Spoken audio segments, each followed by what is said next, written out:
And the winner is all the way from Tanzania, Jackie. You applied among the 1,000 and you battled through the 1,000 and you were selected. You went on stage with 40 finalists and you won. It's not just a girl who did poetry. It's a voice from a nation saying, this flag has meaning. This flag has art. This flag is a flag that is worth being seen, not because we want pity, but because we are valuable. Like, what did you have to go through to get to that spot? I grew up as the stepchild. My parents separated before I was born. There was a lot of back and forth, and so I had to learn how to be independent and move around those dynamics, which wasn't easy, but I knew I had to. It also taught me that I had to stand for myself. You have seen me perform, and I look really confident. Someone would say, oh, she craved all those words, and she says them very confidently. She's a very confident person, but inside I'm shivering. Like I'm shivering to the core. Really, I would say that God has really searched me. And I think He instilled curiosity in me to get me to where I am today. Because first of all, I've been through all denominations. I've been everywhere looking for answers, looking for peace. And then I landed to the Bible. God taught me to give all of it. And then I said, sometimes you say it's God, but it's you. And I said, no, this is me telling myself to give all the money. Because what do you mean? I don't have any other money. This is all that I have. And then I open the Bible, and then the verse that comes is Malachi 3 verse 10. Bring tithe and offerings. And then, the Bible had a version that I hadn't read before. It was saying, try me. Ooh. And I said, ooh, let's go. When you're going to the roller coaster, when it goes up, your stomach starts coming up a little bit, and then when you reach to the top, you feel good because now you can see down, you can see very far. The moment it starts going down, woo, you start feeling, you're screaming, you're scared, you're excited, like all those emotions, some cries, some curse, and all that. And that's the main point of life. It's not just the ups and the downs, it's that middle ground. I'm gonna do my best. And my best may not be enough for some people. And it might be enough for some people. But as long as I've done my best, I'm not going to put it on me. You can be anything that you dream to be. You have to just want it so much, so bad. You need to want it so bad. If you want it so bad, you will do it. And nothing will stop you.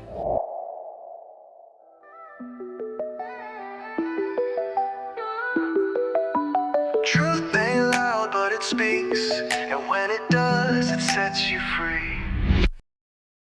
Jackline Malavanu, thank you for coming on the podcast. Thank you for having me. Yes, and I was going through a lot of your work on social media, your YouTube, your TikTok, your Instagram, and so I saw somebody who has multiple talents, multiple gifts. I was with my brother there, Joshua. He said, who is this?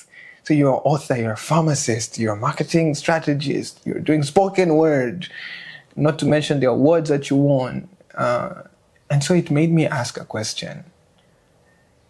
Where did all this all begin? Like, who is Jack? Like, what's your story? Where is it starting? Where does it start from? I think my story starts from being chosen. I would say really, because why do I put out that I do all of those stuff? I want someone to have a question in their mind, and then ask. And for me, everything that I do it 100%. And if I do poetry, I'll do it 100%. It's going to be the best. Maybe not the best for everyone, but it will be the best. If I'm going to do pharmacy, I'm going to be one of the best. If I'm going to do marketing, I want to be one of the best. And if you look at all that, it's not something that is usual. And when you come there, I want someone to always come with a question like that. How can you do all that? And so that I can refer them to my God, who chose me and gave me all those talents. I don't know, 10. I don't even know. I'm sure that I haven't explored all of them. But for the few that I have. And so it started from me being chosen. And then I was very curious growing up. I always asked questions. I wanted to know things. And then because I could try, I wanted to try things. I remember seeing kids playing football, and it was weird because for the first time when I saw, I hadn't seen people running like chasing a tiny thing on the road. So I chose to also, let me try. So that's how I started playing football. I actually played football until I graduated. You played football? Yeah, with boys. I started playing with boys, I think, in my Form 2, because now the physicality started changing and they became stronger than I am. So one boy, he hit, I was a goalkeeper that day. So he hit a ball and it hit my eye, and my eye started pumping like a heart. So when I was going to the dormitory, I was like, I'm not going to play with boys again. So that's the day that I stopped playing with boys. But yeah, all that and other things, public speaking, poetry, debates, and all of the thoughts is something that I try. If I fail, I know this is not for me, I leave it. If I can, I take it on with me and I find a way to fit it in my life. Did you get this from somebody? Were you inspired into these arts? Or how is your background in your family? Would you say you got this from probably your dad, your mom, or somewhere around there? I'd say I want to give credit to my dad on this one, because back then, if you remember, I grew up in Dar es Salaam. At home, when the electricity went off, he would call us and he would tell us these stories. So he's an excellent storyteller. Actually, he's my favorite storyteller. Wow. So he would sit us down and then start telling us. There's this opening that he really liked. He say, alitokea Chinjega, akajenga nyumba akakaa, wanangu mwasiti, vijino kama chikichi, vya kujengea vikuta na vilango vya kupita. Naam, leta hadisi. So that's how it started, and then he would tell us 2-3 stories, and then the electricity would come back and things like that. But that's not the reason why I started doing storytelling and poetry and all that. But I think that thing is running through his blood. He also told me that his father was a storyteller and he really loved reading books. So that one I would give it to him. And so in the midst of other ladies, you had friends, and you doing multiple things. You're playing with boys, and probably at that age you are doing other things. We don't know what other things. Did your peers relate? Did they single you out as the bright one, the one who is doing multiple things? Or were you part of that community and they took you as one? When? Which part? The time when you... I was playing with boys. Playing with boys and learning some of the arts that you have, yes, that moment. No, they didn't single me out. I'm very flexible. So it's easy for me to fit into their worlds and also be able to fit into other worlds. I wasn't exactly the same as how they were. And at some point, I didn't want to be too much involved with them. Because I remember that when I was in grade 5, I studied on a Kayumba school at Makuburi. There's a group of girls who they were advising each other. Like on Friday, we had exams. We had Friday exams. Right after exams, they leave. They go to Kawe Beach. They come to Kawe Beach now, and then they swim. They were young. They're like, I don't know, 12, 13, and they would do that, and then they would come back to school, and then no, they're actually 10 or 11. So for me, that wasn't smart. So something like that I wouldn't do. I'd rather stay at school with the boys, play. And then the good thing with the boys was that we play football, and then after that we go and we start digging into the papers, do past papers and stuff. But with the girls, there was a lot of gossips, and then go to Coco Beach, swim for no good reason. So things like that. But really, I had female friends as well. My best friend was a female. Her name was Warda. And we we went to home together. We played together so many times. So yeah. And what about your mom? You mentioned about your dad, if you were okay sharing, right? Your mom, how significant was her role in building?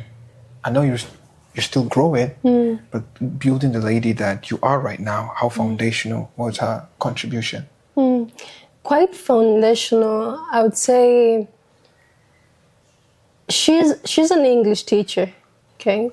And back then when I was living with her in the village, she was the one who would push me to want to learn language. I told you that I studied in Kayumba school, primary, but because of what she instilled in me, that we could actually know this. And I remember there's a time I was in Dodoma at my granny's, and there were these white people who came and actually just knew, hello, how are you? I'm fine. But when they came, all the kids were pushing me, go talk to them, go talk to them. How old were you by that time? 5. Okay. Yeah. Okay. So it's because of the confidence. I just know a little, but the confidence is there. Content here. Yeah. And the confidence, kati ya vitu ambavyo nimegundua in your episode, I mean it in your episode. Naona sham podcastisha. Kati ya vitu ambavyo I've identified kwenye your page. Naona naingia Kiswahili, but tuende tu. Kwenye page yako, is you're very confident. I noticed that. I'm like, how is she confident? Somewhere I read, you probably are in your early 20s. And so it made me ask, and we're asking with Joshua here, how in our society, early 20s lady, to be this confident and to be outgoing in almost all talents is rare. You can agree with me.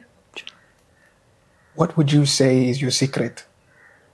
My secret is just trying. And it's not that I'm not scared. I'm a very anxious person. But even when you've seen me perform and I look really confident, someone would say, oh, she craved all those words and she says them very confidently. She's a very confident person. But inside I'm shivering, like I'm shivering to the core. But what I'm telling myself is that you've got this, and how can I be that confident while I'm also very scared? Is making sure that I know my stuff. So before I do anything, if it's a poetry or if it's a public speaking, whatever that I'm doing, I need to know my stuff. So you will never find me speaking about something that I don't know. If I'm going to speak about antimicrobial resistance, it's because I know it.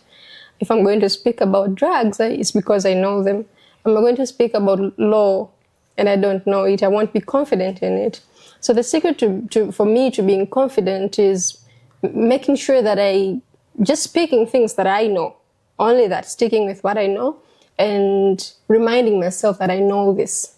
Because most people can learn and then carry some materials with them and then go to the stage or go for a presentation and they start doubting. The moment you start doubting yourself is where all the confidence goes through the window.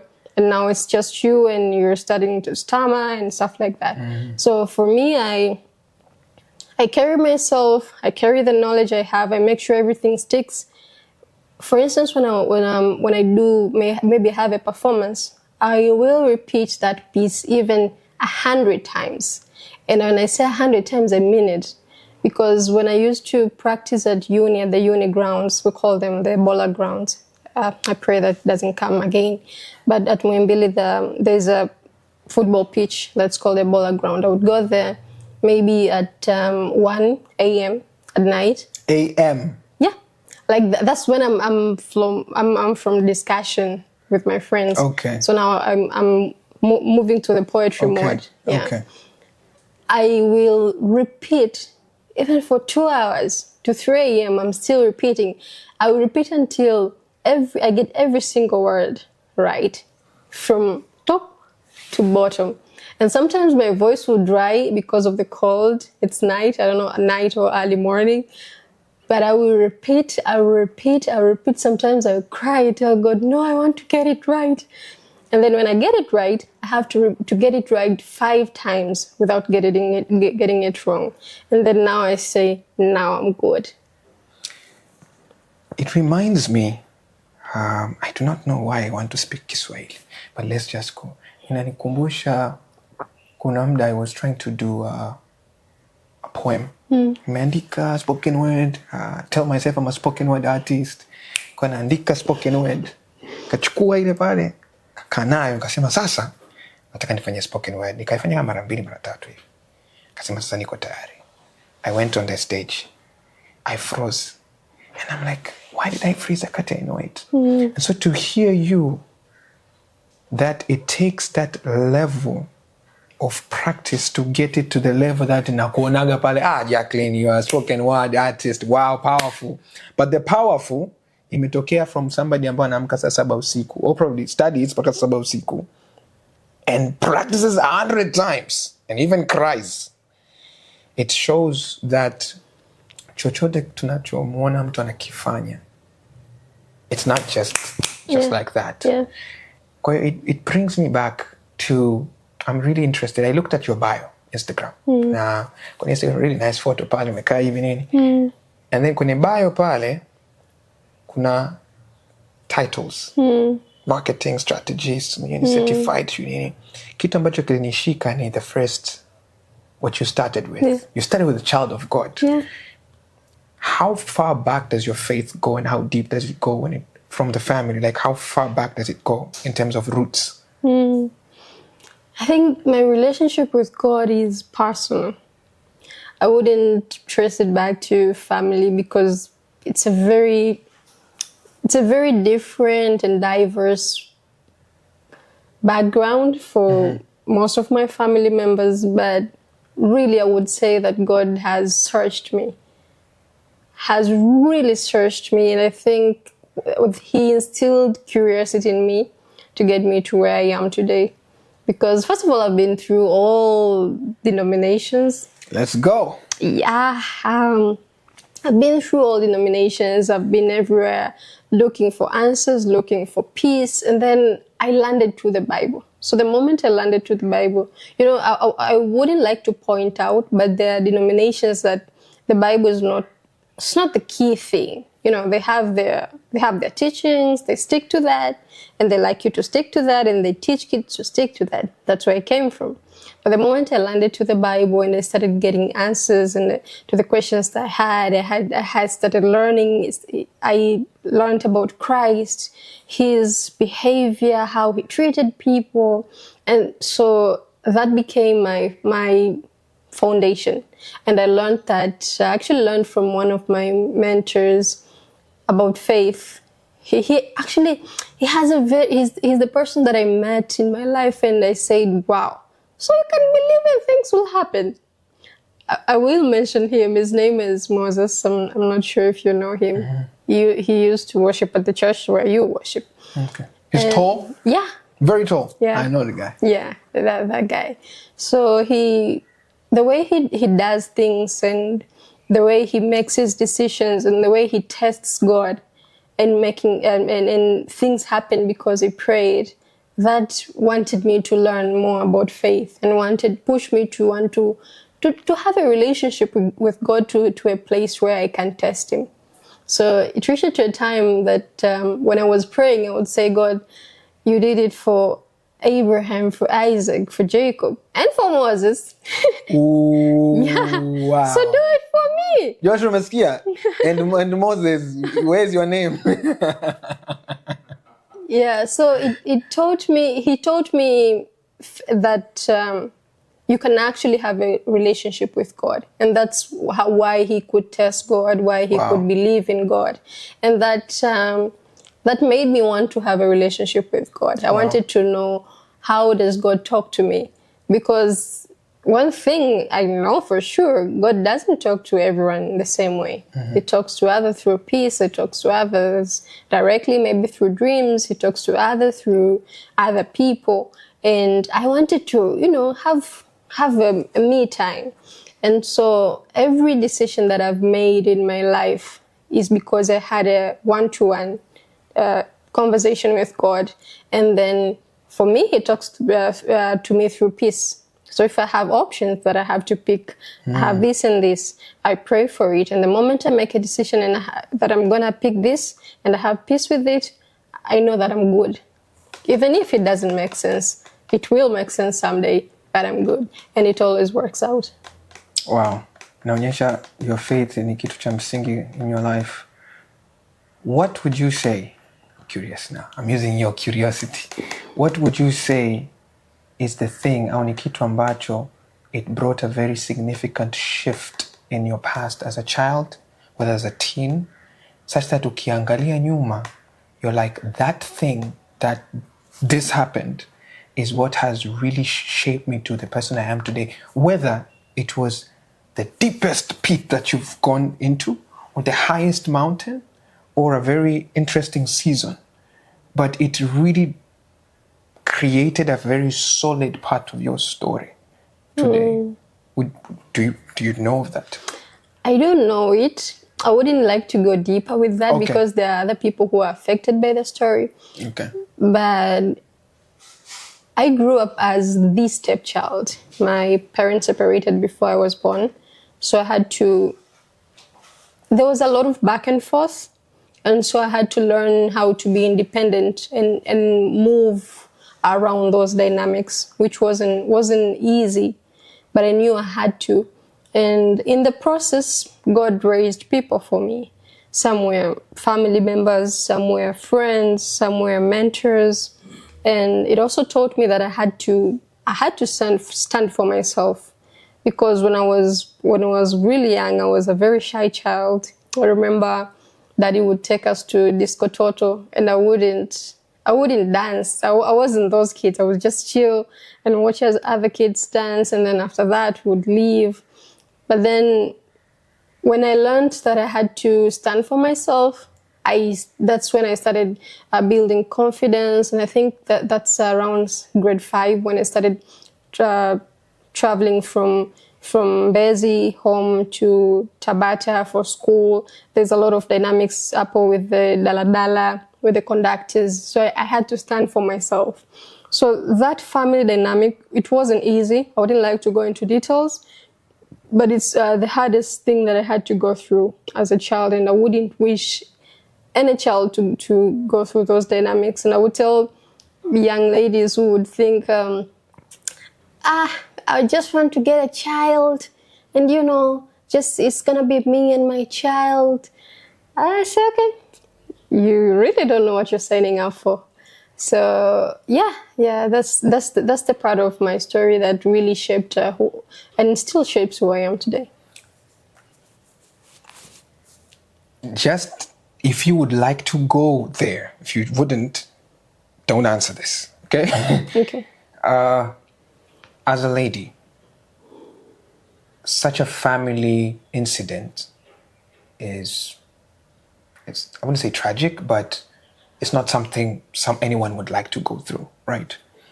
And so in that moment where you are now realizing that, oh, I gotta stand up for myself, how did it feel like? Like what transition had to take place?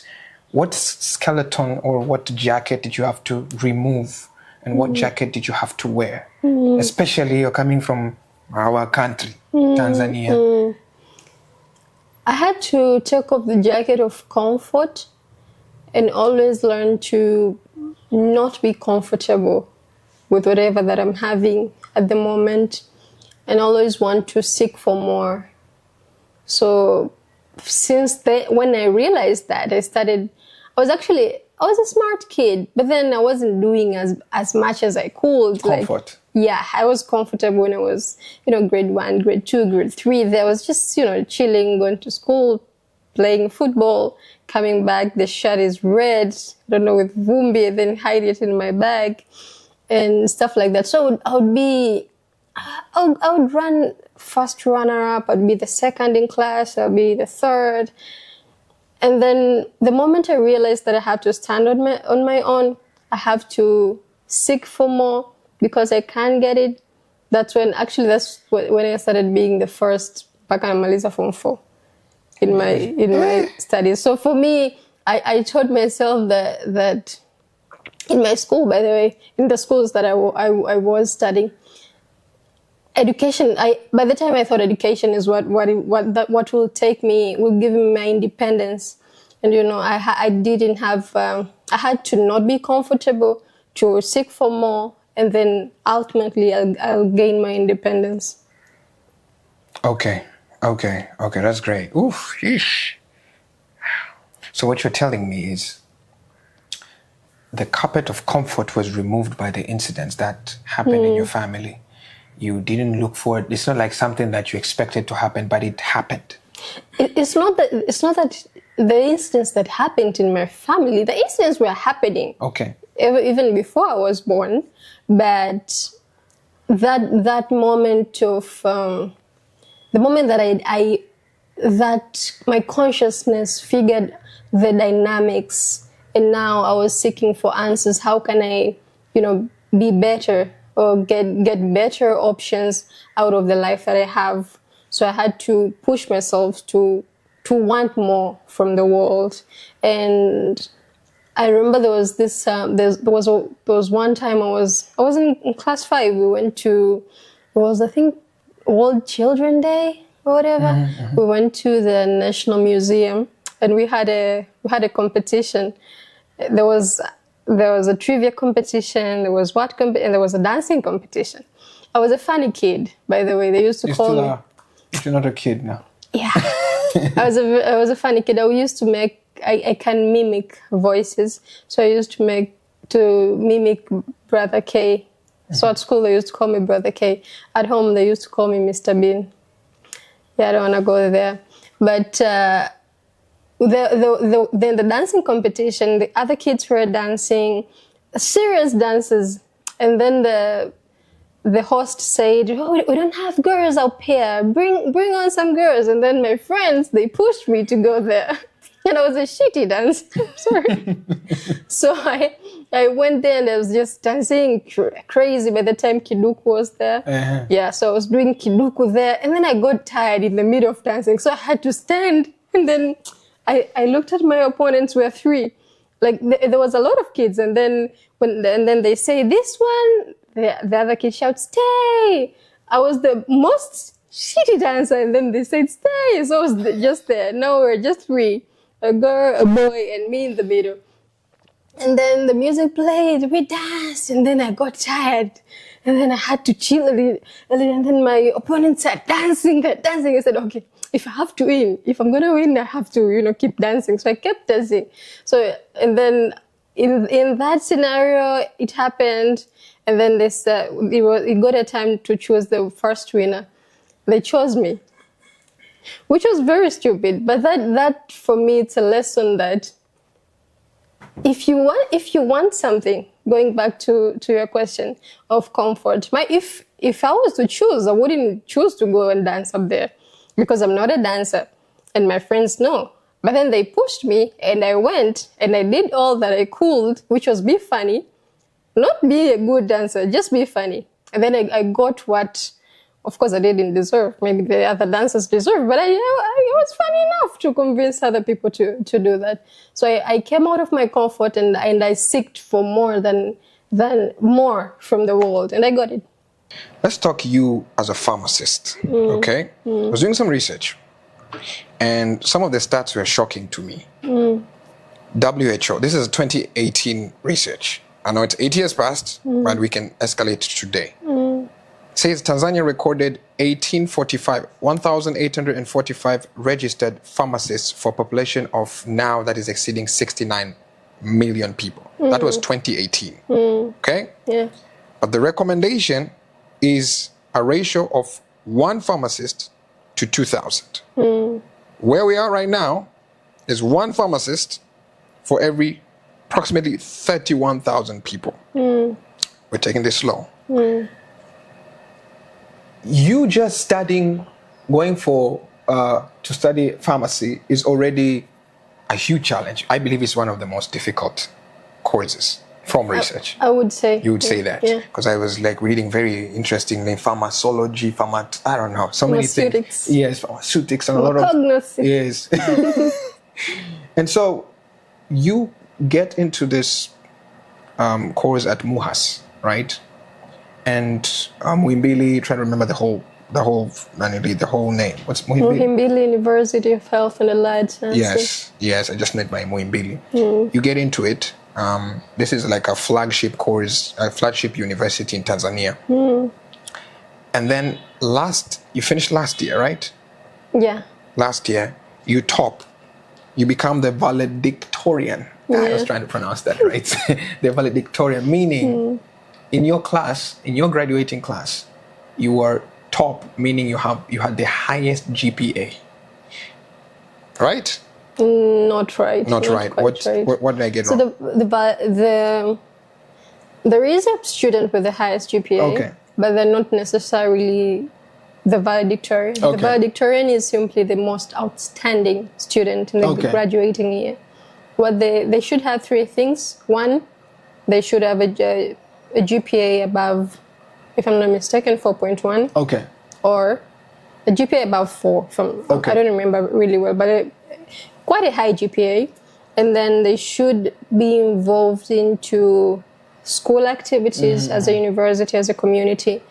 But also they should be doing extracurricular activities. Now, just being their best students in subjects, and then, that is considered with their performance, the class performance. So to be a valedictorian, you need to have those three things. And not every smart person can be a valedictorian. Okay. Because most of them, you could see they're just studying, they're not doing extracurricular, they're not involved in university activities. While in the contrary, if you can be able to balance, you'll be labeled as the most outstanding student. So you need to be good 360. Yes. Yes. Wow. Maybe not have the highest GPA. If you can have the highest GPA, good, and then still be very active socially, and then do a lot of extracurricular activities that involve the university, then you will be good. But it's rare to be that. So I didn't have the highest GPA. There are a lot of other students who had quite high GPAs, but I fit in all the three criteria. And it's actually some sort of a competition where the students associations, you're maybe for pharmacy, for what they nominate someone, and then the particular colleges, they nominate again from that pool, and then your name gets taken to the Senate, University Senate, and then they nominate you from there, looking at those criteria. So yeah. Okay, thank you. Now I know. Yeah. Right? So you were well-rounded in all those categories. Yes. And so you're not just one-sided. You are like, hey, you're being Jackline, right? Meaning you are doing multiple things, but you're doing multiple things well, and you're well-rounded. Yeah. So here's the thing now. Where did you always wanted to be a pharmacist? Not really. Where did it start? Like, how did you get into the industry? I did PCB. Okay. I knew for a fact I didn't want to be a doctor. And not just be a doctor, didn't want to be in the hospital environment for personal reasons. Actually, someone that I really loved and someone who I know really loved me growing up, she really loved the hospital. My grandma, my paternal grandma, she really loved the hospital. And the day that it was announced she died, she came from the hospital. She was I was young, but in my opinion, she was always at the hospital. And when you love someone, you want them to be around. But I remember she would wake up at 7 a.m. with that song, Radio 1, Radio 1, that one. And then she would always be ready. Mimi ndo nilikuwa naamka muda huo. And then she would take me to Mandazi, Iringa, there's fog, Ukungu. So she would take me to the Mandazi. I don't know how she saw, but she saw. We'd go to the Mandazi place. She'd take me back home. She'd come back at 10 a.m. and then make sure that I've taken breakfast, come back at 1 p.m., make sure that I've eaten lunch. She'd come back at 4, send two brothers to catch me so that I take a bath, because bathing in Iringa, Not with that cold. yeah, No, thank you. you'd have to catch me first. So if you don't my catch me, God. I'm not bathing that day. So, but then I was 7, 8. So she would send the two brothers to catch me, and then she would go back to the hospital and come back at around 7, yeah. And she just went so many times to the hospital, and I really wanted her to be around. Was she working there? Yeah, she was working. She was a nurse. She was a nurse. Yeah, she was an amazing nurse. Yeah. So growing up, I said, I don't want that life. I don't want to have people who love me so bad and have to always not be there. So that's when I hated the hospital life. So I knew for a fact that if I'm going to be a doctor, then that's going to be my life. It's going to be the fate. I don't want that. So I looked for a cause that would give me other options outside the hospital. And of course, in the course of studying pharmacy, you will be involved somehow, some way in the hospital. And surprisingly, when I was in uni, that's the hospital rotations was my favorite thing, because to some patients, you have direct impact to them, you help them, you see them improve. So it became that, but really it's because I did PCB and I did really well. My friends went to MD, but I didn't want. I chose to go to pharmacy for those reasons, for other options. But when I got to pharmacy, I also figured that it's not something that I wanted to do. And I wanted to drop out in my second year. How did that go? I think God sent people to make sure that I don't. I have a mentor. His name is White Frank. That year he launched a book. And he launched a book. It was in his 5th year, if I'm not mistaken. He launched a book, and then he was doing this. I didn't know about all that. So now in the book launch is when he was talking about everything that he does, so many other things. And I said, you know what? I can actually figure what I want to do while I'm here. I can, if I want to write, I can write. If I want to perform, I can perform. If I want to start businesses, I can do it here while I'm doing this as well. Because I believe God takes you everywhere for a reason. So you don't just decide, oh, I don't want to be here. And he says that I know the plans that I have for you. You might not know, actually. You might have no clue. So just be there and do that. So he is the reason, and his accomplishment is the reason that I chose to stay. And I chose to adapt other things into my schedule so that I can figure what I want to do if it's not pharmacy. Wow. In other words, you came to see that being in the area of pharmacy or the pharmaceutical industry, right, is not a limitation. So other people will look at it, oh my goodness, I took this thing, oh, I need to drop it out. Yeah.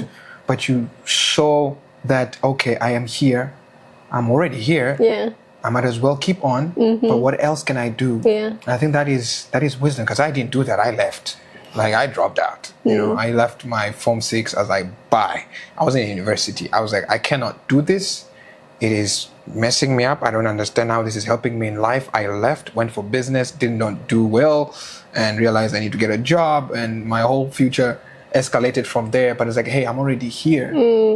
What do I really want? Yeah. So it's that thinking of not quitting and seeing what is wisdom at the position that I'm in right now. Yeah. And I think that is really cool. And you keep on referring to mentors. This is the second time you're saying mentors. Yeah. And it tells me that you are big on mentors. I'm very big on mentors, and I actually think that every young person should have a mentor. And the mentor is not one person that you just look up to them. They have this term they call role model. So there's just that one person that to you is perfect, and you want to do everything that he or she does, and you want to be them. That's not me. I believe every person has that one thing that is special, that they're very good at. Now, I want to just have just that one thing.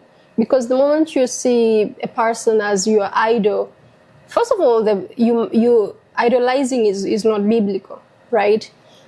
And the other thing is, the moment that person does something wrong to you or to other people, you get really disappointed, you get really heartbroken, and now everything that you carried for yourself, everything that you learned, you nullify them. And you have to know that people are people. People can be wrong, will be wrong, and probably will continue being wrong. So what you have to do is just take the one thing that they're good at. If it's business, some mentors are really good in business. Take that. Don't go to their personal life. It might be crazy. If others are they're family people and you want to learn that, just learn that. Leave their business alone. They might be getting a lot of losses out there. So for me, that's it. I have categorized my mentors in that way. So if I speak about Moses, I'll speak about faith. If I speak about White Frank, I'll speak about academia, I would speak about startups, I would speak about juggling these things. And actually, White Frank was also a valedictorian in his year, like 2 years back. And he did all that as well. So he's someone that while I was at uni, I looked up to him so much because he also did a lot and he also achieved a lot. Wow. Oof. You look at a person, you don't take everything per se, but you look for that thing that you want. And I think that is wisdom that young people we need, because we tend to idolize it. Social media influencers. Yeah. We want their entire life, right? But we don't have the wisdom to see, okay, what do I want and where am I going? Yeah. And then what do they have that really helps me? And does it really help me? Yeah. And how can I gain it from them? I think that's really good wisdom. I want to take you back to PCB.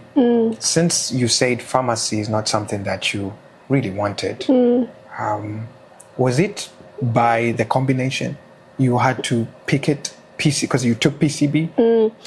So to the moment that I graduated my O-levels, I and everybody who knew me knew that I was going to take PCM.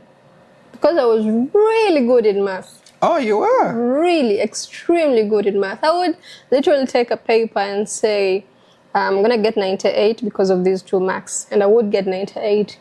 I remember coming out of Dar es Salaam mock exam, and my math teacher he used to call me Mandazi. He said, Mandazi vipi? Hey! And I told him Mia.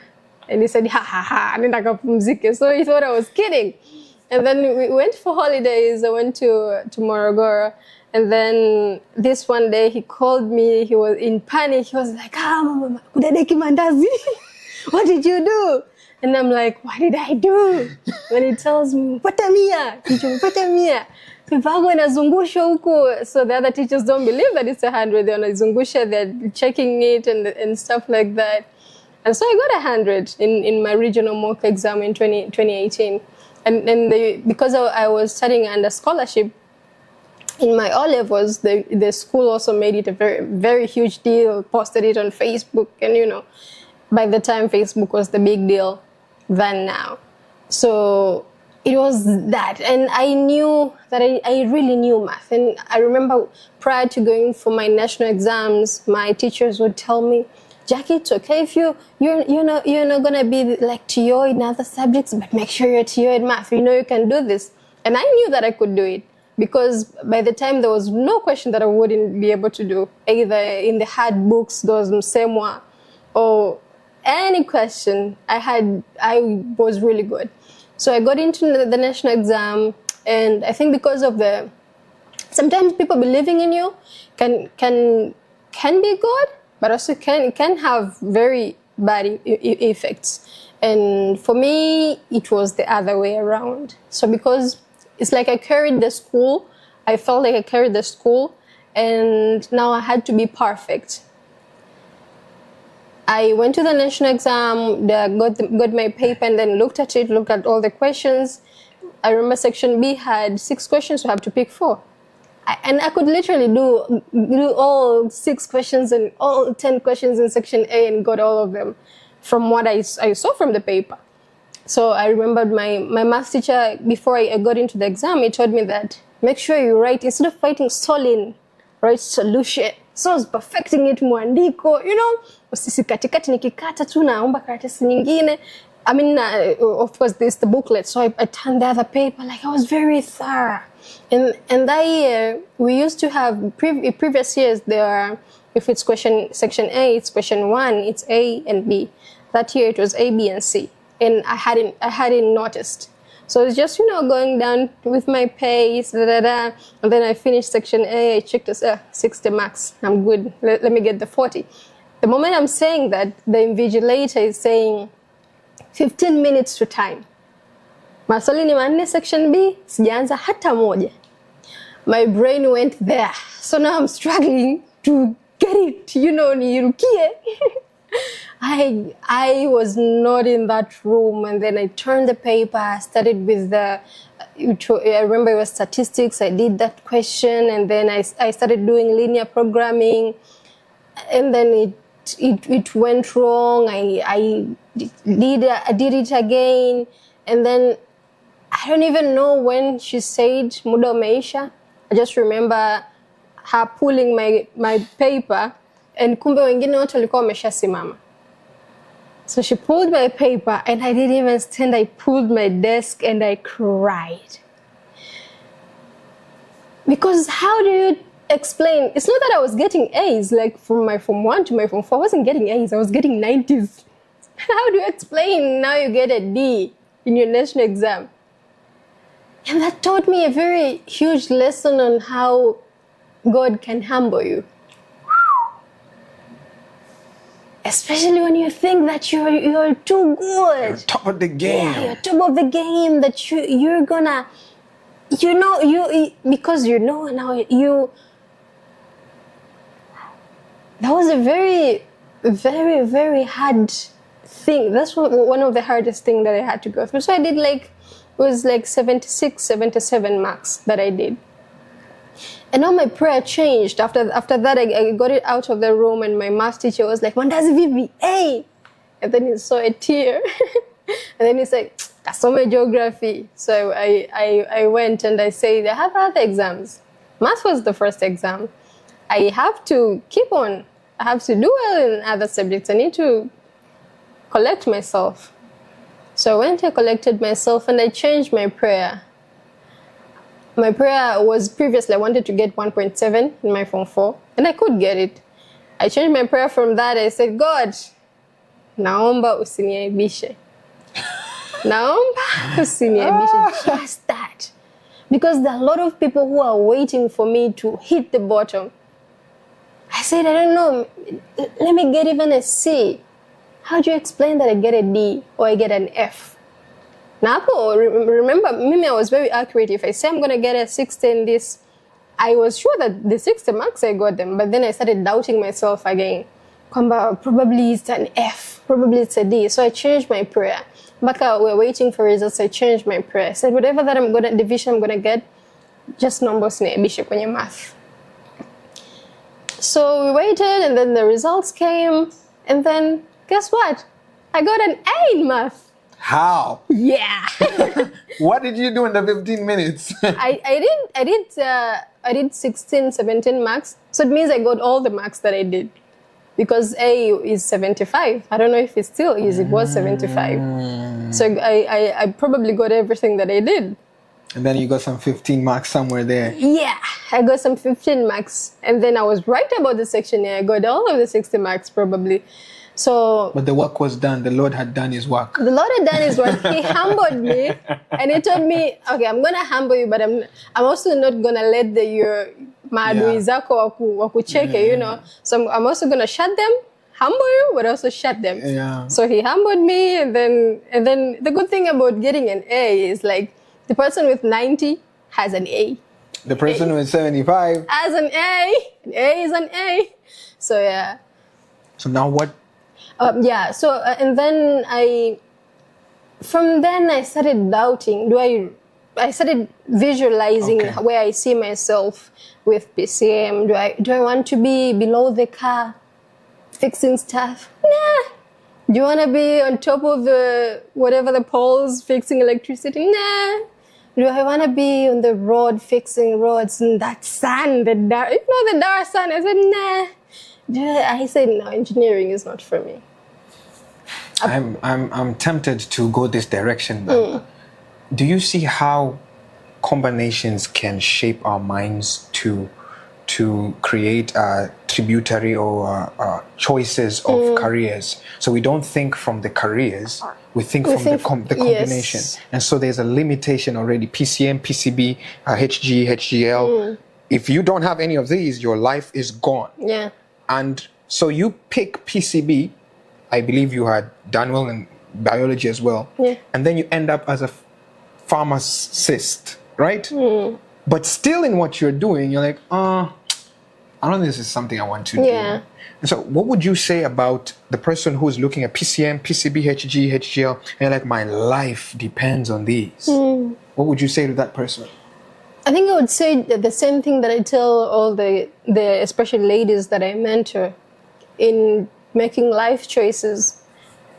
And I say life choices purposely because I don't want them to think that I'm going to take PCM because I know math or because maybe I failed biology. I want them to think that they're making life choices. You're choosing your life. So instead of, as you said, instead of choosing maybe HGE and then later start looking what AGA can give you, what I ask them, how do you see your day? Just give me in 10 years, how do you see yourself? Well, what is your schedule? I remember one of my mentees, she's currently in her 4th year. I asked her the same question, and she told me her schedule, and then I gave her the options that she could choose. And she said, I asked her, where do you think you can fit in this? I said, oh, here.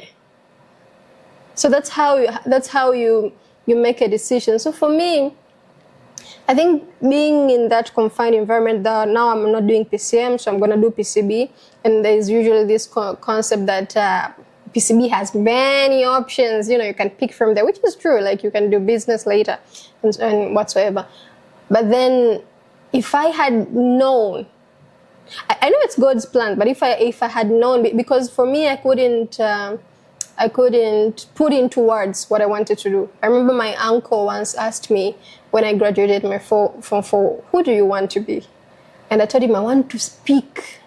I want to, I don't know, tell people things.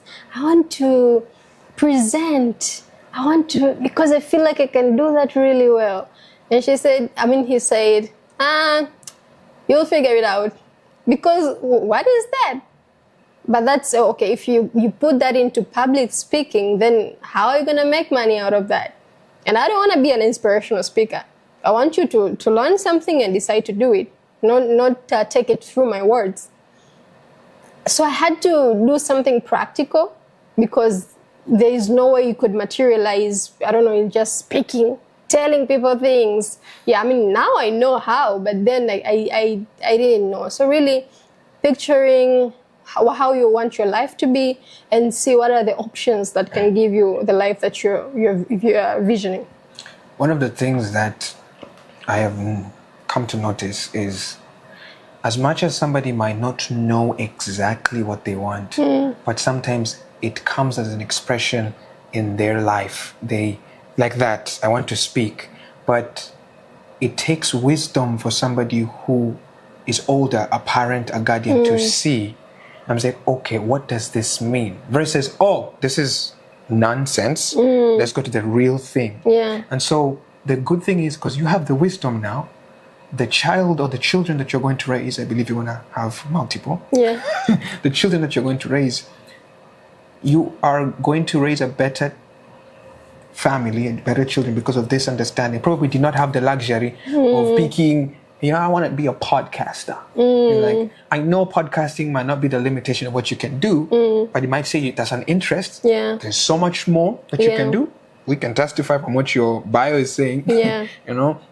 So I feel like from what you're sharing it's a call out for guardians, parents, and when they're looking down at their children, they should not just dismiss things, but be curious. Like, probably you have a president in the house, and you're trying to raise an electrician. Yeah. Not that an electrician is a bad thing. Yeah. So, okay, that's something I think is very, very important.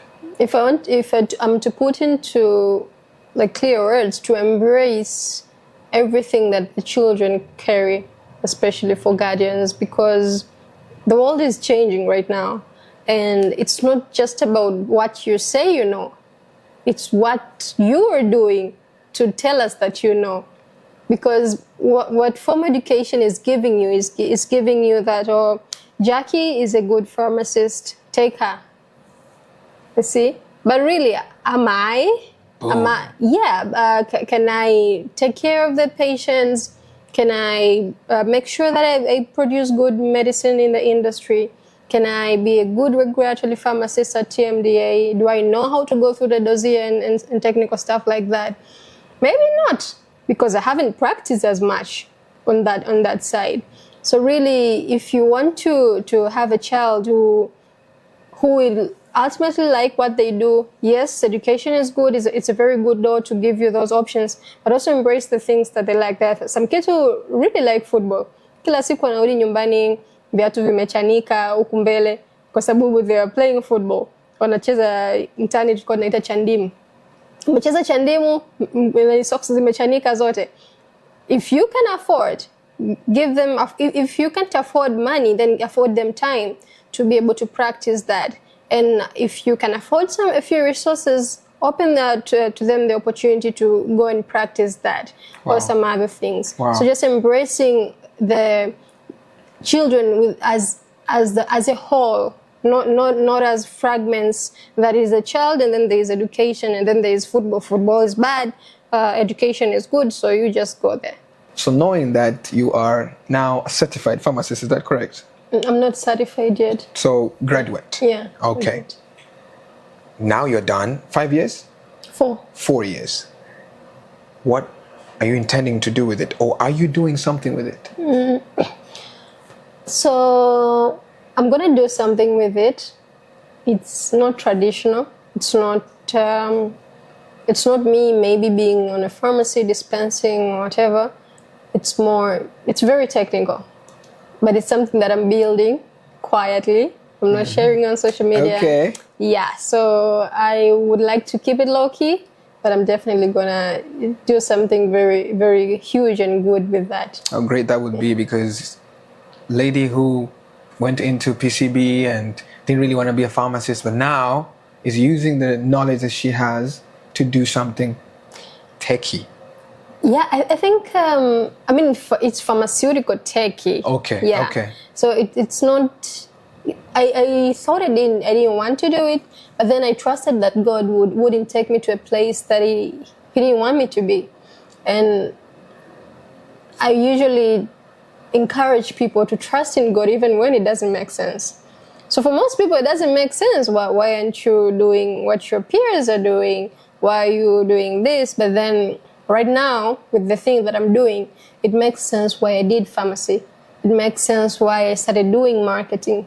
Because what I'm building needs me to have pharmaceutical knowledge, but also have marketing expertise. Ooh. So it's like, wow. So it was this all the time. Wow. So when you thought like this, something is going sideways, like, wait a minute.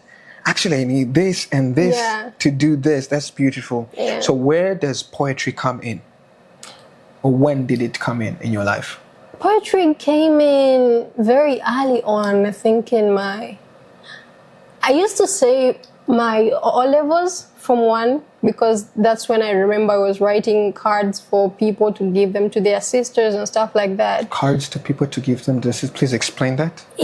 I don't know. I was writing dedicational cards. So you come and tell me, oh, my brother's doing his final exams, I want you to do it. Oh. But personally, I had started writing consciously for myself when I was going through some stuff that I had no one to talk to.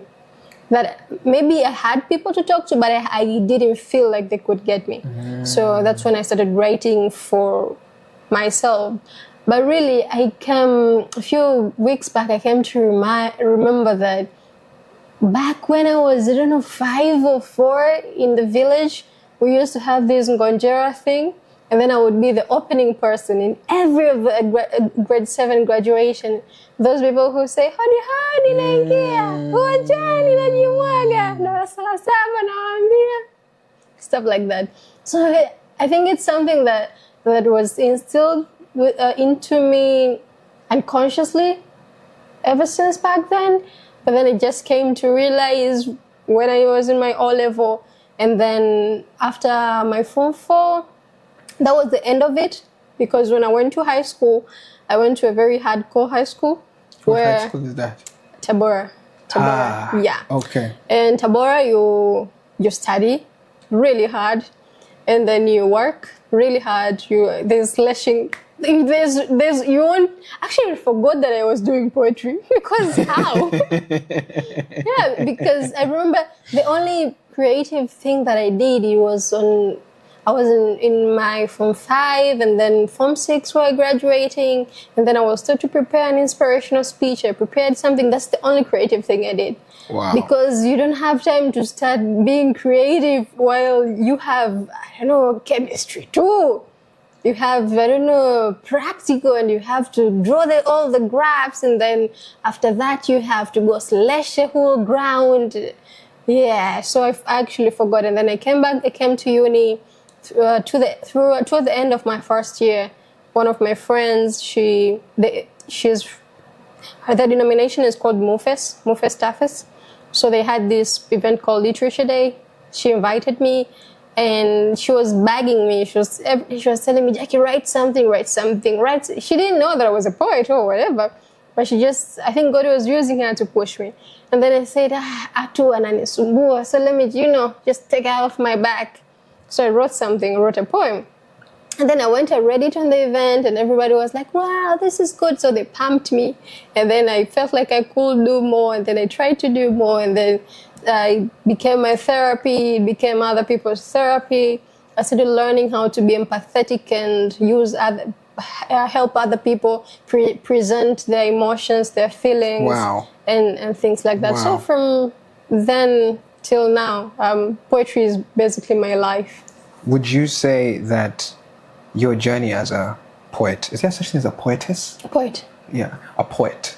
Would you say your journey as a poet sprout from the need to do self-therapy? Yeah. Yes, definitely. Even now, especially the things that I can't talk about publicly, maybe personal or not personal, maybe it involves the whole country, but you can't speak publicly. So for me to have peace, to ease my anger, I write. Yeah. Wow. So really, even now it's therapy, and I usually say poetry and music, almost the same genre, because every great rapper is a great poet. True. And every great writer is a great poet. They have to have those skills. But when it comes to music, let's say somebody has broken your heart and you're listening to music, and then maybe you're listening to Celine Dion, goodbye, this, then you start crying. You remember the memories and what. Poetry is different. Music, you consume music and it rises up emotions. In poetry, your emotions are high, and then you release them on paper. So it's literally like you're talking to someone. And that's why I say it's therapy. When you're at church and you're just praying, it's different from when someone starts playing a worship song. You start getting all these emotions, and then you start crying, you do that. But then if you're in the same situation, you're just praying, and then you decide to write maybe a letter to God, that's when you're releasing the burdens that you have there. So really, poetry is therapy. So there's something that I think it's, as we discussed even before the podcast started, is something that I think is undersaid, all right? And I really want to, what's up? I really want you guys to also. Is it a bag? Okay. Oh, it's not a bag. Okay.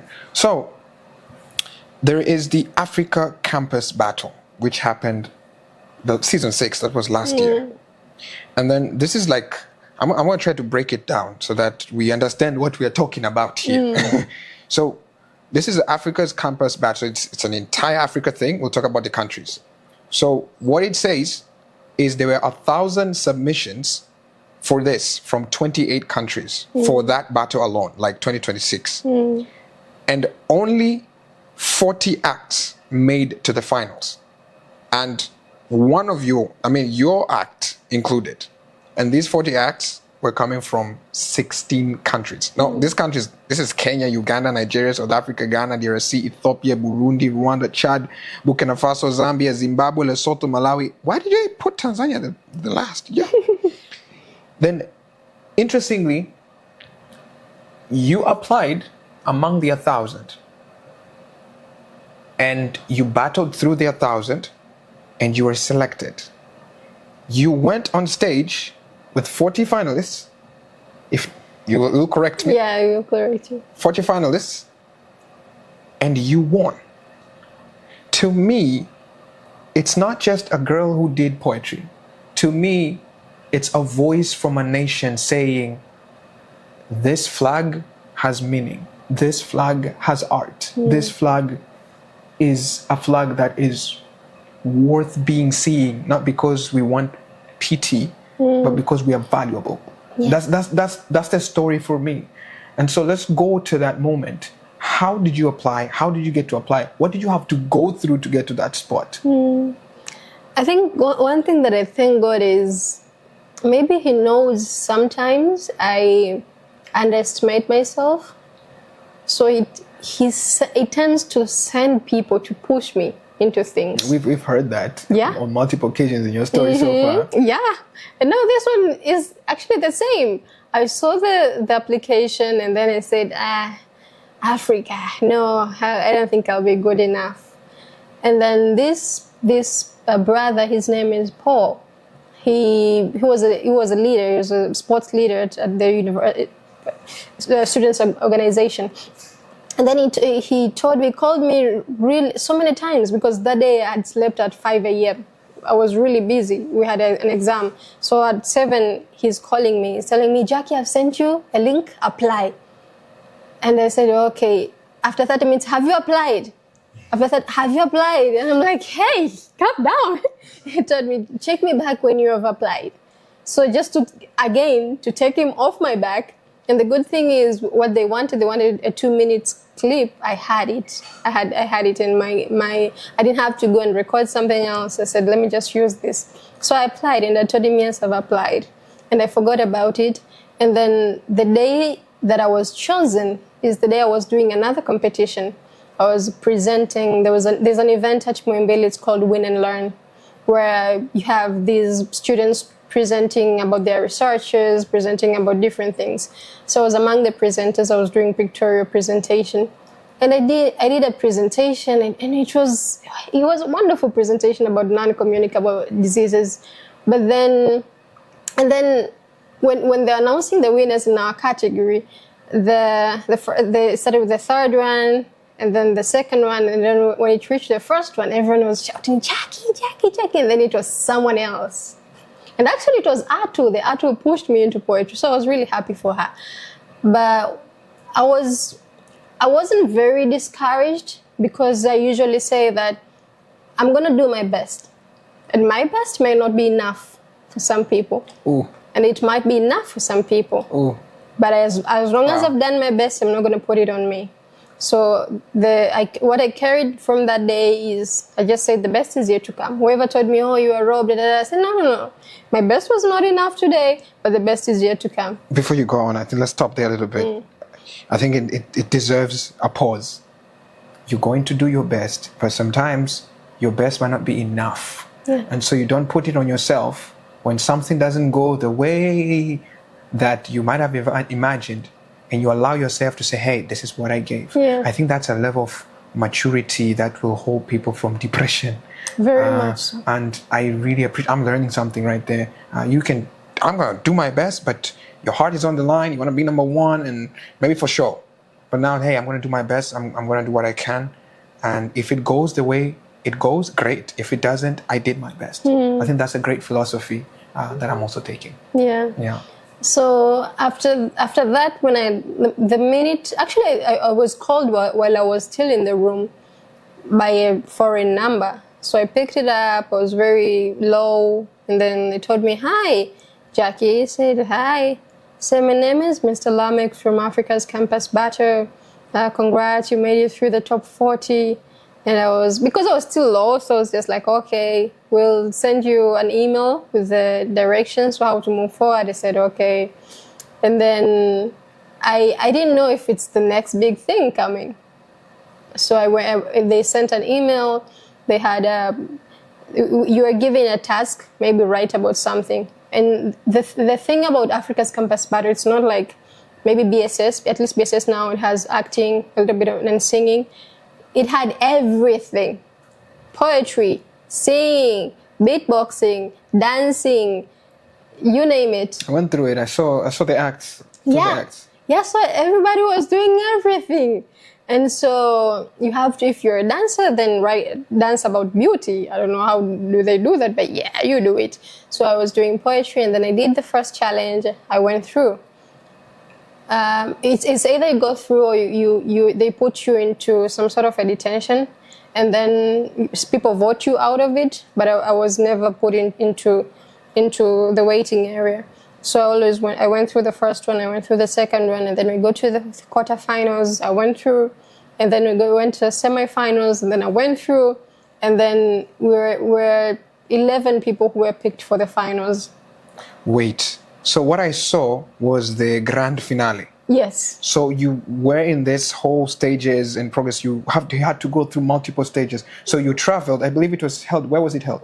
Nairobi. Nairobi. Finals. Yeah. Okay. So you traveled to Nairobi and you stayed there for a while, going through all those. No. So the other stages were happening online. Okay. So you record your performance, and then you share it with them, and then they judge. Okay. Online, which was streamed on YouTube. And then for the finals now is when we were taken to Nairobi. How did it feel being among other African countries, you with the background of being a pharmacist person or studying pharmacy? You were still a student by that time. Yeah. Yes. How did it feel being among other African countries, representing your nation in such a platform? It felt like a privilege. It was a privilege because actually one of the things that I stopped people from telling me is them telling me, you've carried the nations on your shoulders. I'm like, hey, I'm just gonna do my stuff. I'm just gonna do my best. Stay with the philosophy. Yeah, stay with the philosophy, because that gives a lot of pressure. And I remember that. from my O levels. When they told me you're carrying the school, and they give you all that importance, and you feel important, and you feel like you're mighty. I said, this time around, you keep that. I don't want to get humbled again. I'm gonna go in very humble. And I went, and actually when I go to Nairobi, they didn't believe that I was Tanzanian. What do you mean they didn't believe that you're Tanzanian? Because they think Tanzanians. Not only do they not know English, they feel like you're very stupid. They think we're stupid? Oh, they do. Oh, Trust we'll show me. them. So we stayed in a villa, for a certain villa at Karen Village. We stayed for a week, and then we went for the finals, and then we did the finals. We did the performance. My first performance was on STG2 Zero Hunger, and then I did my second piece was Africa, and then. Yeah, I won across all that, and really it made a statement that we actually know English, first of all, and that we're not stupid. We're not stupid. We are not stupid. We just showed you that. Yeah, and actually the chief judge, he told me that I was before the performance we had a chance to, because he saw us in the rehearsals, so we had a chance to ask him what can I improve and what, and then he told me two things. One of the things is that I was too intellectual. I had to, loosen up a bit and be more girlish. Because if you become more girlish, people will like you, and then his opinion. Yeah, that's how you capture people's hearts. Maybe that's true as well. And then the second thing he told me that my piece, he could listen to my piece all day long, but my piece wasn't involving people. I need to find a way to involve people. I remember that's Which one? The hunger one? Yeah, the hunger. I thought you were participating, people calling people to No, that rhyme was with after. you. That wasn't the original piece. Oh, that was not the original No. piece. That was okay. So I remember that's a piece that I practiced for like a month back in Tanzania. The one Ayema. Yeah, I practiced for so many times. I had it in like my fingertips, and then he just told me that you need to change. I said, hey. So I had to go back. Hiyo ilikuwa Alhamisi. I had to go back and restructure like 4, 3, 4, 5. I don't remember the last stanzas. Nikazifuta zote. So I had started to write afresh, practice afresh. So I repeated, and then it stuck. And then I said, this is what I'm going to do. So that's the final performance, credits to him. Wow. Like the engaging, credits to him. Mentor. His right name there. is Patrick Okech. He's an actor, I think, in Kenya. He's a very good guy. But the one thing that I didn't change is who I am. I said, wherever that I'm going, I'm going to carry me. I'm going to carry myself. And it's not that I cannot change or act out a certain piece.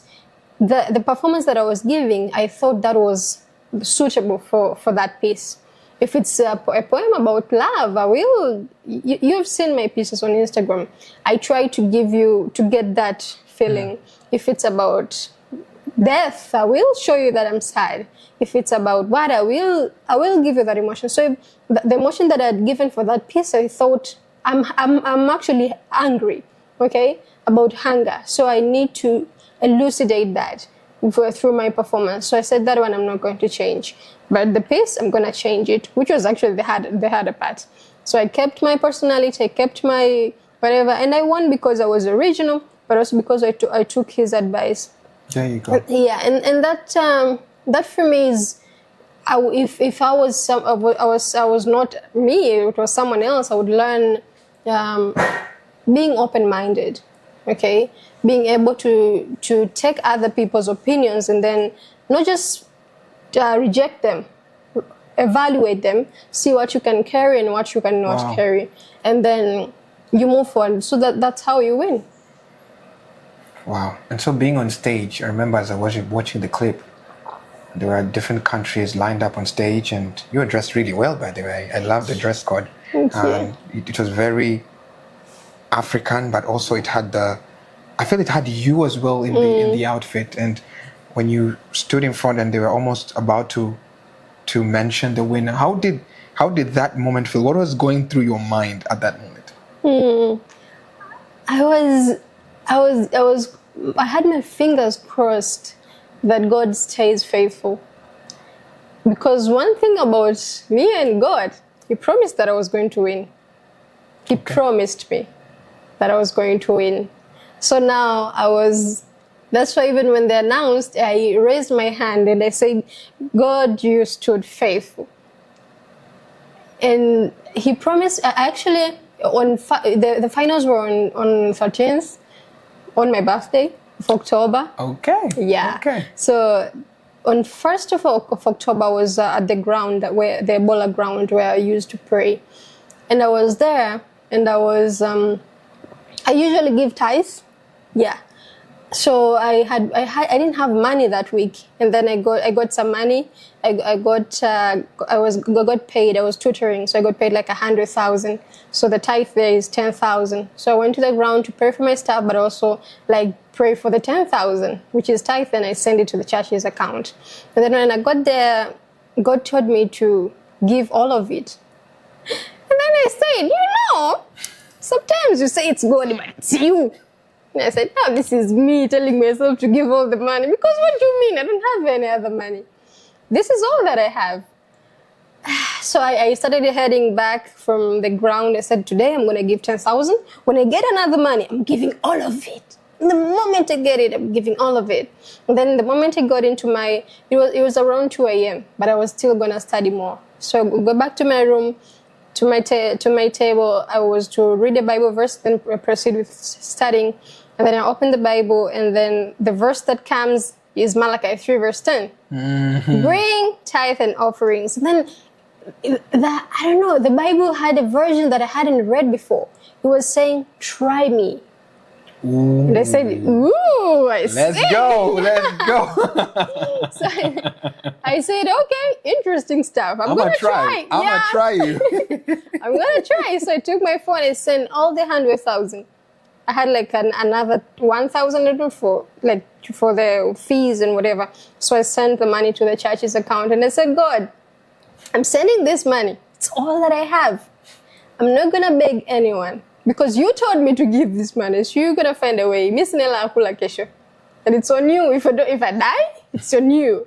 So I sent the money and then I spoke on it. You know, when you give, speak life to the money and tell God what you want on it. So I told God I want to win ACB.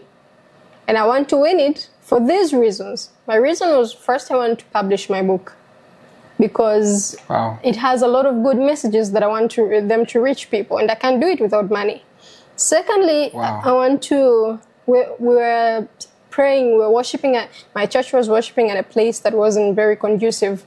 It was really hot, and I wanted to contribute to my church. And it's a very warm, it's a very good community. So I wanted to do something significant at least this time. So I said I also want to contribute to my church. So this is why I want to win. And then I think that was around September. And then this one day, 1st of October, that I went to pray, God told me to write a piece that's called My Winning Speech. I don't know how to explain how I got that message. But I just know that he told me to do that. And then I took out my phone. I was using Samsung's zenye note, zenye pen. I started writing the piece, My Winning Speech. And I wrote it, and then at the end I remember it says, God promised me I'd win, I have won, so glory be to God. And then I closed my phone. I went. So that to me, it was a promise. And that's why when I won, when they told me speech, that's what I read as well. I was like, where's my phone? Because I was crying, if you saw. Where's my phone? They brought me my phone, and then that's what I read. Because God had promised me. So for me, it was just, God, you stood faithful. And I wanted to testify to everyone that I called because God promised me, and he made it happen. Wow. Ooh. Do you know what really stood out for me? Do you see how we can want things from God for ourselves and ourselves only? Well, it's okay to want something for yourself. I'm not saying don't want something for yourself, but what stood out for me is the heart behind wanting to win. And I think that is very rare, if you ask me. The heart behind, I want to win because I want to publish this book, which I know from the book's content, it's about giving life and inspiring people. I want to win because I want to, that was like contribute to the church. I'm like, what? So that heart to want to sacrifice and do something for you, oh God, I think I will give a lot of, I wouldn't say credit, but it's a precious thing. And for people who are listening to me, in the kingdom of God, we ought to be selfless. And one of the ways that we do that is in our local churches. You challenged me. You've challenged me. I was like, what did she do with that money? I was about to ask that question. But to hear that you went there and you prayed and you're like, God, you know what? I want to do this for you and for you. Why shouldn't God bless you? And so it questions why we do things. And it questions all of us why we do things. And if it's selfless, if it's for him, why shouldn't he grant it? Definitely. Wow. And so when you won, what did you win? And after that, like, what did you do? So I won $2,000, US dollars. I also won a fully paid trip to London. Yeah, the 2,000 I gave tithe, first of all. And then I gave my contribution that I had promised God. I had actually made a pledge before leaving. And I told God, whether I win or not, I'm going to give you this money. But then I won, so I was like, oh, thank you. Wait, so you made a pledge before winning? Yeah. You pledged on the same amount they would, on the same amount you would win? Yes. No, like around within the same amount that I would win. Yeah. And so in your mind, it's like, hey, if this is correct now, you pledged on an amount that you didn't have. Yeah. Okay, in hopes, in faith that God is going to fulfill what he said. Okay, I wouldn't say that he was going to fulfill what he said. What I told him is, I'm pledging this amount. This is what I want to do. Either I win or I don't. You will give me a way to get this money. Wow. Because I was still a student. But if I win, then actually that's even way better. Because sometimes we talk to God with our own answers. We are telling God, can I have? Instead of telling, can I have? You're saying, so actually it's like you're sending him kwamba nimenunua kitu pale, you go pay, okay? So but sometimes God has his own plans, you know, with whatever that he wants. So for me, even not winning would be that thing was not for me. It was there's something else that what God had said for me. Wow. So I wouldn't hold him accountable. I don't know, God, you said this, I was supposed to win to give tithe. Even if I wouldn't win, I know that you'll give me another way to get this money and contribute to the church. Wow. To your cause, not just the church. So with the amount, how much you say you won? $2,000? Yeah. And so 10% of $2,000 is $200. So if you cannot get out 10% from 10,000, from 100,000, I don't know if you're going to take out 10% from $2,000, let alone $10,000, let alone $1 million. Yeah. So I think it's a character thing. It's not an amount thing. You know, and that's a beautiful thing.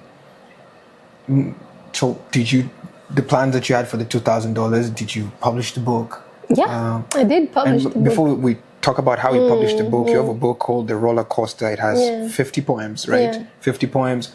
And it's about, what is it about? What's the inspiration behind you writing that book? So The Roller Coaster is really about life, everything life. Okay. They usually say, it's from a cliche, but then I expanded the cliche. Okay. They usually say life is like a roller coaster. It has ups and downs. But for me, it has ups and downs, but then there's a middle ground where most of us miss or we don't consider it, and that's what takes us to depression. That what takes us to pride. So for me, the bottom I call it depression. The highest point I call it pride, because really when you're working on something and then when you succeeded, most of us, if you don't have God, you move to pride. You and stuff like that. And then when things go wrong, because you're not paying attention in the middle ground, you hit the rock bottom. You go straight to depression. And in most of the cases, you can't go back, or you can't go back easily because you aren't paying attention to the middle ground. Now, the idea of the roller coaster is that when you're going to the roller coaster, inazunguka hivi, when you're going with your friends, your mind is like, oh, we're going to have fun, right? And when you get there, mnaanzia chini, you're like, hey, you're excited, right? Like the normal kind of excitement. And then when it goes up, your stomach starts coming up a little bit. And then when you reach to the top, you feel good because now you can see down, you can see very far. The moment it starts going down, woo, you start feeling, you're screaming, you're scared, you're excited. Like all those emotions, some cries, some curse, and all that. And that's the main point of life. It's not just the ups and the downs. Ooh. It's that middle ground. Ooh. Wow. Carrying all those emotions, carrying joy, carrying fear, carrying anger, carrying excitement, carrying all those. And most of us miss that point. The moment you're scared, you feel like, no, I don't deserve this, I shouldn't be doing this. But no, that's actually life. The moment you're maybe too excited about something, that's actually life. So if you're, and for me, in the roller coaster, I've painted a picture that that middle ground has stairs. So when you're at the top and you're going down, you are seeing kwamba, I'm anxious, I'm scared, I'm nini. That's why I hit the rock bottom. So for me to get back up, these are what I should cancel. I should cancel fear. I should not be scared. I should what? You get back up. So for me, that middle ground is really important, because sio tu kwamba pale katikati the roller coaster is cut. It's just, no, there's a middle ground. And if you pay attention to that, it's easy. Hata kama ukiingia kwenye depression, you know exactly how I got here. I got here maybe because of a person. I got here maybe because I don't have money. I got here because I have this. So if I want to be okay, this is what I should solve. Not just you're in depression and you're in a situation of not knowing. You're just, confused. People come, well, how should we help you? I don't know. I'm just depressed, So, yeah. Wow. At the age that you're in, the concepts that you're sharing, and knowing that you've authored a book, which is very few people have a book. I don't have mine yet. It will come soon. Mm-hmm. It really shows there's a level of understanding you need to have to decide to write a book. There's a level of understanding you need to have to publish one, to share it with other people. You must believe in yourself to the extent. You must know that there is something that God has placed you. You must, it just doesn't, you just don't write a book. Because the way you're sharing it, it's not coming from a weakly lady. It's a lady who has learned that even in the ups and downs, even in the middle ground, there is still me. Like, I'm still compact, I'm still valuable, and I have something to share. And that's one of the things that when I was going through your content, I kept on asking myself, why is that content coming out so confident, right? It's a question. You've told me that you can stand up on stage, sometimes you're scared. But most people look at you. I've seen some of the comments. Yeah. You're like, nampenda udada tu, nini. I can tell there is something they desire from you. And one of the things that I picked is there is that boldness, that confidence to come out and become. And unless you haven't mentioned it, and I'm going to ask you again, where do you think is the root of that? The confidence to come out, to share social media, to write a book, where do you think is the root of that? Where somebody else younger than you or same age as you, like, if I want to be like Jackline, I want to do what she does, there's this thing that you probably know that you would like to share. I think that I wouldn't say confidence per se, because I told you earlier that confidence is built on you knowing what you want to deliver. Okay. And that comes with a lot of practice, that comes with a lot of learning. Definitely. But really, the drive to want to do that consistently comes from having a mission.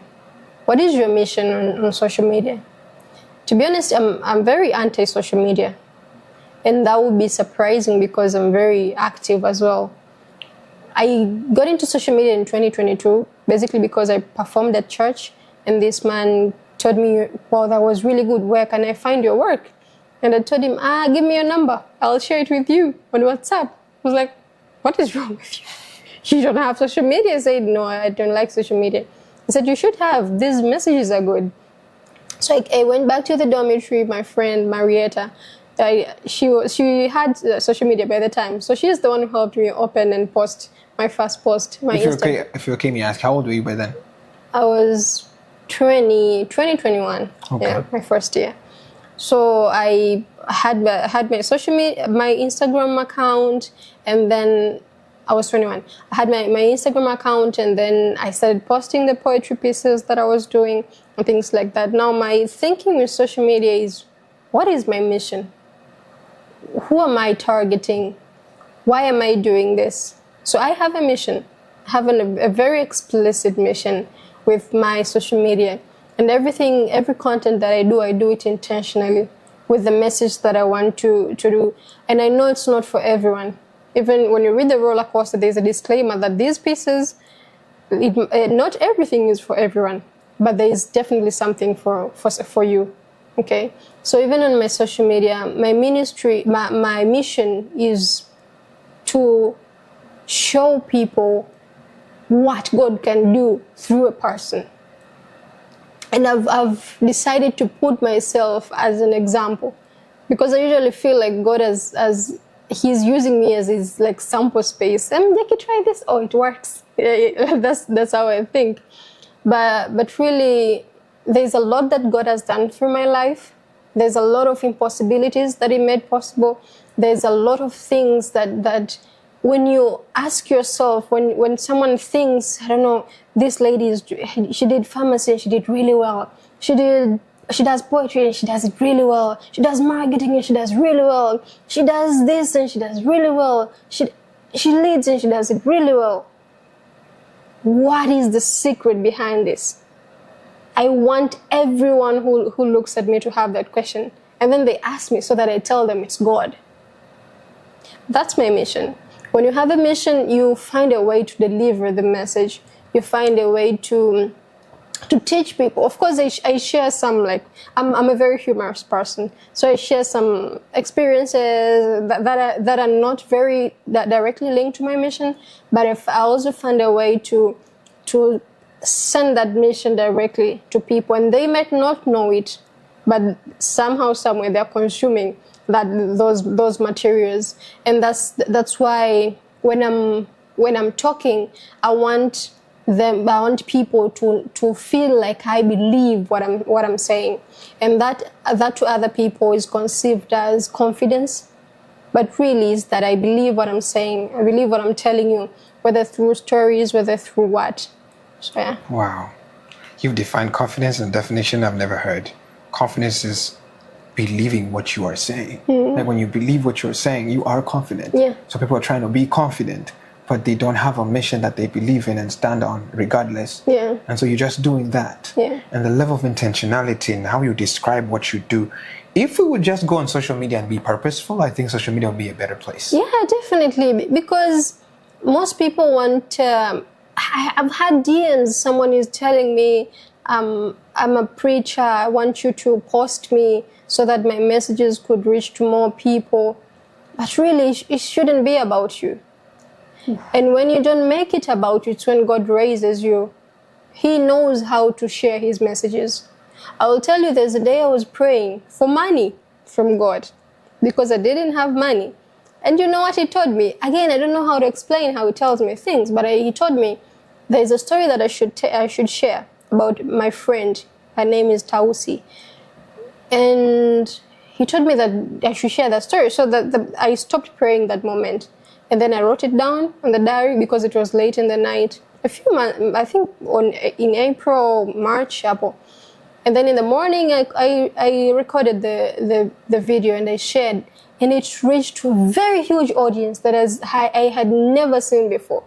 And I said, oh, this is God sharing this message with these people. Because that message was really powerful. That story was really powerful, and a lot of people are blessed with the message that I did. So really, even if you're preaching, it shouldn't be about you. The moment you make it about you, about what you know, you want people to believe in you, it won't go anywhere. And that's why I usually don't answer DMs like that. But also for other people who are creating maybe content so that they grow a community and they start getting brand deals, they should have a mission. That I'm targeting my customers wawe Tigo, okay? So you will do things that relate with the journey that you're going towards. For someone like me, I've already shown the world that I'm a spiritual person, okay? So really, it would be a great shock if someone from a liquor company come and tells me, Jackie, can you promote our drink? So I don't expect that. If I want to expect that, then I should start telling stories having whiskey. So, guys, those companies will come. So really, your mission, and if you want to attract those companies, yes, you need to be drinking whiskey. I don't know. I'm not saying that you should be, but your mission on social media and what you want it to give you, because I don't understand why you would be on social media consuming materials and you're not getting anything. If you're getting knowledge, you're good. If you're getting money, you're good. But you're not getting knowledge, you're not getting money. What I usually tell, especially young people, is that unaamka unanunua bundle 1,000, you are actually saying, oh, Mark Zuckerberg, I'm donating. You see, you're like donating to Mark Zuckerberg. Mark Zuckerberg has trillions of dollars, but you're donating the little that you have to them. We're consuming umbea, consuming things that really don't build you or give you opportunities to make money, all money. And yo, you've been dropping things right there, hot. Across your social media, I counted. You have 100,000 plus followers. So if you combine every place, this is a dream for many young people.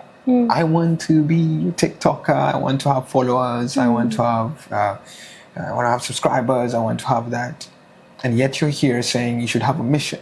Yet you're here saying I'm on social media, but I'm not social. What do you think is, how do I put this?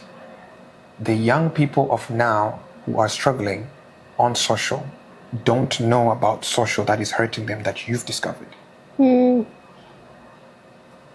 I wouldn't say that I've discovered. Okay.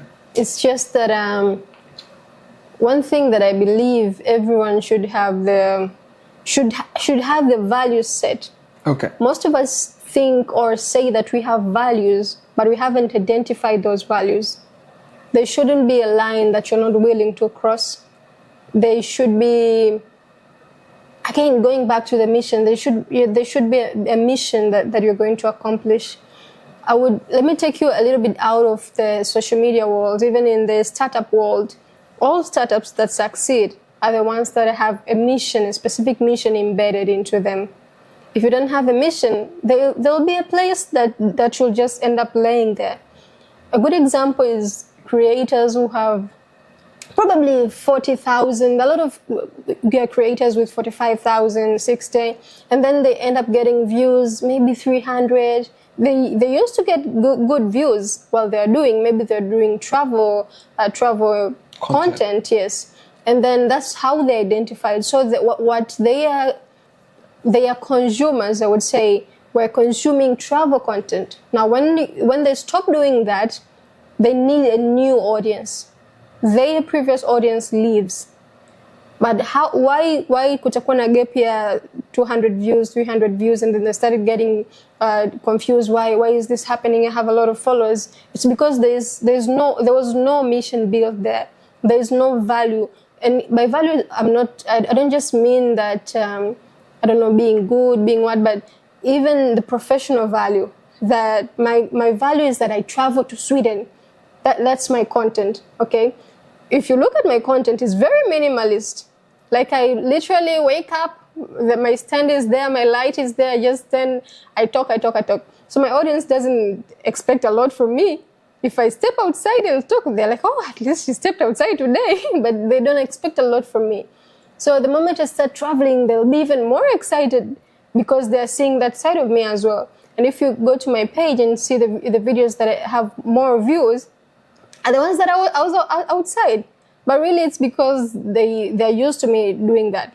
So having a value, even if you want to create a brand, your personal brand, you need to have values that you're set. Kwamba, this is me, this is the type of audience that I want to attract. Either high end, either people who want to know about money. Either the moment you switch, just know that kutakuwa kuna Great Depression hapo katikati. And that's something that I feel like most people don't really know. There are creators with a lot of followers, but they don't get brands to come to them because they haven't shown the value that they can give through their content. They just create content. How a brand doesn't see how can these comedy skits attract customers to me, and they're huge creators who have been able to prove, to show the value that with my comedy skits, this is how I'm going to adapt your material, and this is the impact that I can give. So really, what I would say is not that I've discovered, but value. So someone would come for me for my content because of the value that I've shown. Either Christian values, either, intellectual values, or whatever that they have seen. But it starts from value. That's some serious crash course. And so it appears to me that, see, most creators in Tanzania, creativity is not something that is taken at the high end compared to the traditional way of things, right? You want to be a doctor, a lawyer, that's a proper job. But when it's like, I want to do content, I want to do educational material, something like that, it is not really, at least right now, maybe we're getting it. But if you go to YouTube, I do YouTube. So when you go search a few terms, you're like, nobody's creating these for us. And so much content out there is English. And not to say that you shouldn't do English content, it's okay, but you have an audience that is listening to you. And so I believe what you're sharing is very instrumental. It's very important, because I am frustrated in a good way when I hear your story, I hear someone else's story. I'm like, where is it? Like, why is it not on social? Like, why are you not sharing your message? But there's an aspect that you've added which I have rarely heard people add. There is a business thinking that you have. And I'm very curious, because most people have heard, I'm just doing this for a hobby, and they have really good videos, or they're getting good traction. But the business mind of, okay, you need a mission and you need to position yourself. Did you dive in and study this? Did you come into it by coincidence? Like, what happened until you started thinking like this when it comes to the creative direction? Okay. One of the things that I do, I'm a marketing strategist, especially digital marketing, for both like local, international. I'm trying to learn diplomatic marketing as well. Okay. So when you graduate pharmacy, you have to go for 1 year of internship. So I was supposed to be doing my internship this year, but then I chose to pause because I had no peace doing that. Okay. I had peace with waiting this 1 year. And on the waiting, I chose to do marketing, because with narrowing down the options that I had throughout my university, I ended up with pharmacy, poetry, and marketing. So I said, what is the best time to learn marketing if it's not now? So let me pause. So I paused my internship, and will probably proceed next year. I mean, to the end of this year to next year, or whatever that God will plan for me. But I chose to learn marketing, because anything that you sell, you need to know how to market it. Of course, marketing comes with sales skills, but before you sell, there's a way that you need to position yourself. So I chose marketing because I also love telling stories and, creating. And so that thinking comes from that background. And I don't share the professional part of me on my socials. I don't share as much, because as I said, I'm still figuring out how I want people to receive me, and it's really important. I have a lot of knowledge on digital marketing that I could be sharing. I have a lot of knowledge about pharmacy that I could be sharing. I had a lot of knowledge about poetry, but I don't want to limit myself now like that, because I'm still figuring where I want to position myself. But I'm very conversant with marketing, digital marketing, and now when someone is doing something, I can tell kwamba this maybe should be put this way. There's a day, actually, I don't know if I DM'd or I just thought of it. The artists in the US, artists like Rihanna, she says her name is, Selena, and other artists, they create brands based on who they are. So throughout the years, people would say Rihanna smells really good. Every celebrity who has been around her would say, Rihanna smells really good. So she would come with Fenty stuff, and also they perceive as, a beauty, and some would speak about their hair. So she came with that line of products. Same applies to Selena, same applies to this who's called Dre, Dr. Dre. He has been in the music industry, has been making beats. He came up with Beats by Dre. He came up with the headset and stuff like that. They're building brands based on who they are.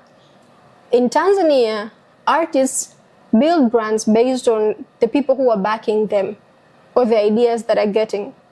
So it's easy for those brands to go down because people cannot connect with the product as they are connect with the artist.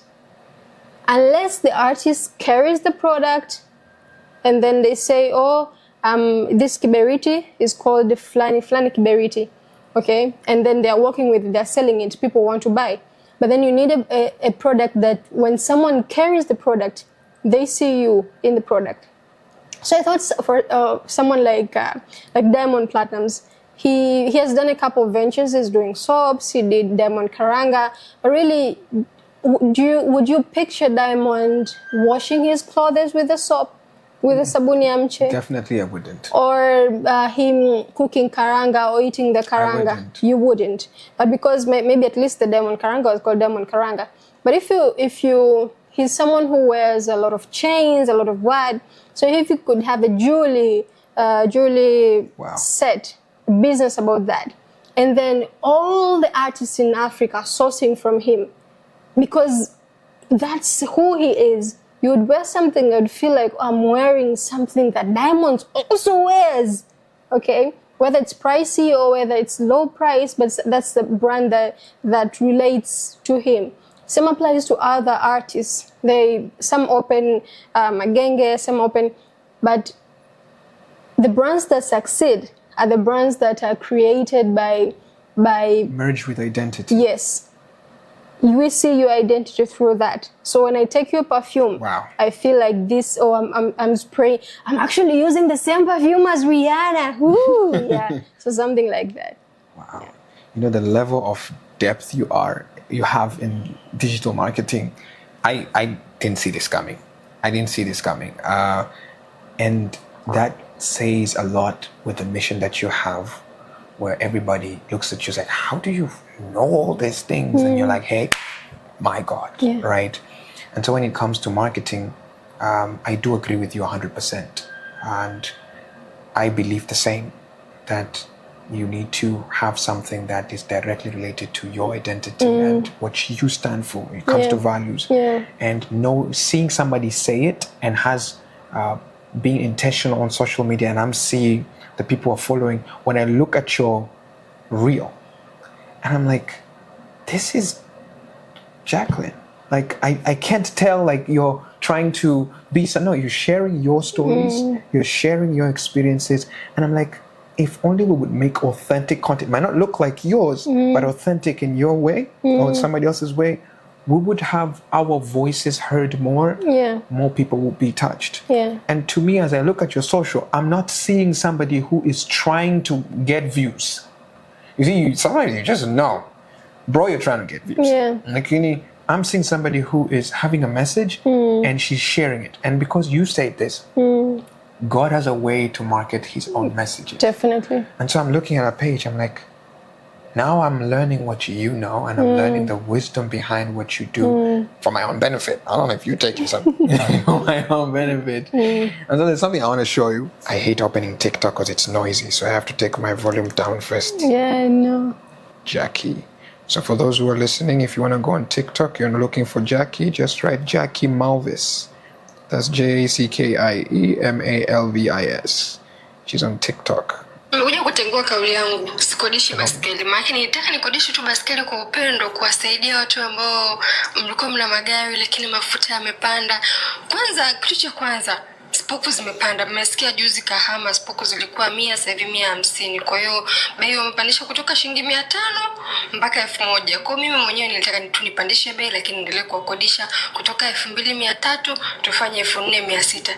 Lakini mtu anakuja yuko Kahama, au yupo wapi huko Katavi, anasema anataka kukodisha. Mwingine anasema nikodishe uone kama nitarudisha. Kwa nini unataka kufanya njama na chombo cha usafiri ambacho sio chako? Ambacho cha kwako umeshindwa kukiweka mafuta. Kwa hiyo nimekuja hapa kutegua kauli, sitokodisha na nili baskeli yangu, kwanza kwa sababu watu wanafanya njama, lakini pia kwa sababu za kiusalama. Kwa hiyo tunaomba kama una chombo chako cha usafiri hauwezi kukiweka mafuta, mwanzo tu kufanya mazoezi ya kuanza kutembea. I'm out.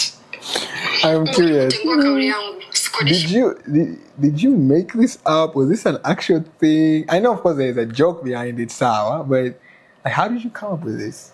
No, previously, I just came up with the thought, why and their bike, like Bolt bike, bicycle. You know, it's not common here, but I know there are regions where Bolt is not there, like Bolt bike, Gary is not there. But then regions like Kahama, Shinyanga, they use a lot of bicycles. So I thought, why isn't bicycles like not there? Growing up, I used to really like bicycles, and we call it tunakodi baiskeli, maybe 300 shillings. But then now the value increased. So this day I have a bike, by the way, a bicycle. So I was going for a bike ride. The video is there. And then I thought, this could be a business idea, especially now that like people don't have money for fuels. What do you guys think? Like, you pay a few thousands and then you get a bike. And actually, it's good for your health, because in countries like Japan, a lot of people are riding bikes to work, and that's an element for health. So I set a price like 2,300 and 300, and I told them. And then people started coming back. Maybe others were joking, or others wanted really. And they're telling me, I want to borrow a bike, and then someone comes and then they're saying, I'm in Karatu, you send it and see if I will return. So I had to come back and say, okay, I'm not going to be, don't DM me again, I'm not going to be giving you my bike. But yeah, it came from like that genuine marketing thought. I like how you're coming up with your content. And that's also one of the points that I wanted to make through that is, first, I like how this is relevant to the current status in Tanzania, right? With the fuel prices and everything. Yeah. But also, you just being in your mind and having an idea and being comfortable to just pick up the camera and just share. Do you know how many people have struggle with that, being in front of the camera? I have a whole program that I created. It's a 5-day challenge, and that 5-day challenge, somebody goes through the entire program. They want to create their content, but don't think that they're valuable enough. They think that they have imposter syndrome. They're waiting to be certified with somebody, and they look at themselves. They feel like they don't have enough. And so, because I went through a couple of things myself, I created that program. But there's a way that your content is relevant and you're confident, yes. And to me, it says of not just creating content, but create content that is relevant. And when you create content that is relevant, you become relevant. Your message becomes relevant. Yeah. And so that's one of the things that I want to say in your social. Not only are you coming out authentically, but your stories are relevant. And I want to really commend you on that. I'm learning something from your socials. Thank you. And so to most likely bring it to a close, I wanted to know I know you're doing marketing at a marketing agency right now. Marketing agency? No. What is it? It's a social e-commerce. Social e-commerce. Yeah, it's like Instagram, but then you buy and sell with verified sellers. So like it has an escrow system. When on social media, when you buy, it's either someone tells mtumie hela, and then ukipatiwa mzigo ndo, upate mzigo, and then you send the money and then inapotea. But in the company that I'm working, Go78, they've built an escrow system where you buy for a shirt, you pay for it, the money stays in the account, and when you receive your product, you confirm receipt, and then the money moves from your Go78 account to the seller. So like you won't steal, and even sellers actually getting the money stolen. Someone pays and then they receive the product, they wanarudisha muamala. So Wow. you don't do that. You have created that safety environment. So it's something that it's a pain that I have experienced. I got scammed. Yeah. Okay. So when actually my mentor created it, when he shared with me the dream, I said, wow, I want to be in this. So I'm the marketing lead in the company. I think creatives, we need that. Yeah. We need that a lot. Yeah, definitely. Have you used it as a creative to make transactions? Not yet, but I've bought quite a few. For now, it just has physical products. Okay. So I've bought shoes, I've bought a dress, I've bought a handbag. Okay. From Mate, yeah. Is it loud? Is it out there, or is it still in the? No, it's out there. We have like 17,000 users. Yeah, so Okay. we just started in January. It's growing. Okay, that's great. So, how, as a creative, I've seen on your page on the link right there, there's donation drive, and then there's a really interesting link, husband questionnaire. I was like, what's this doing here? But I also kind of got, because of your brand, there's the funny aspect. I got that funny aspect.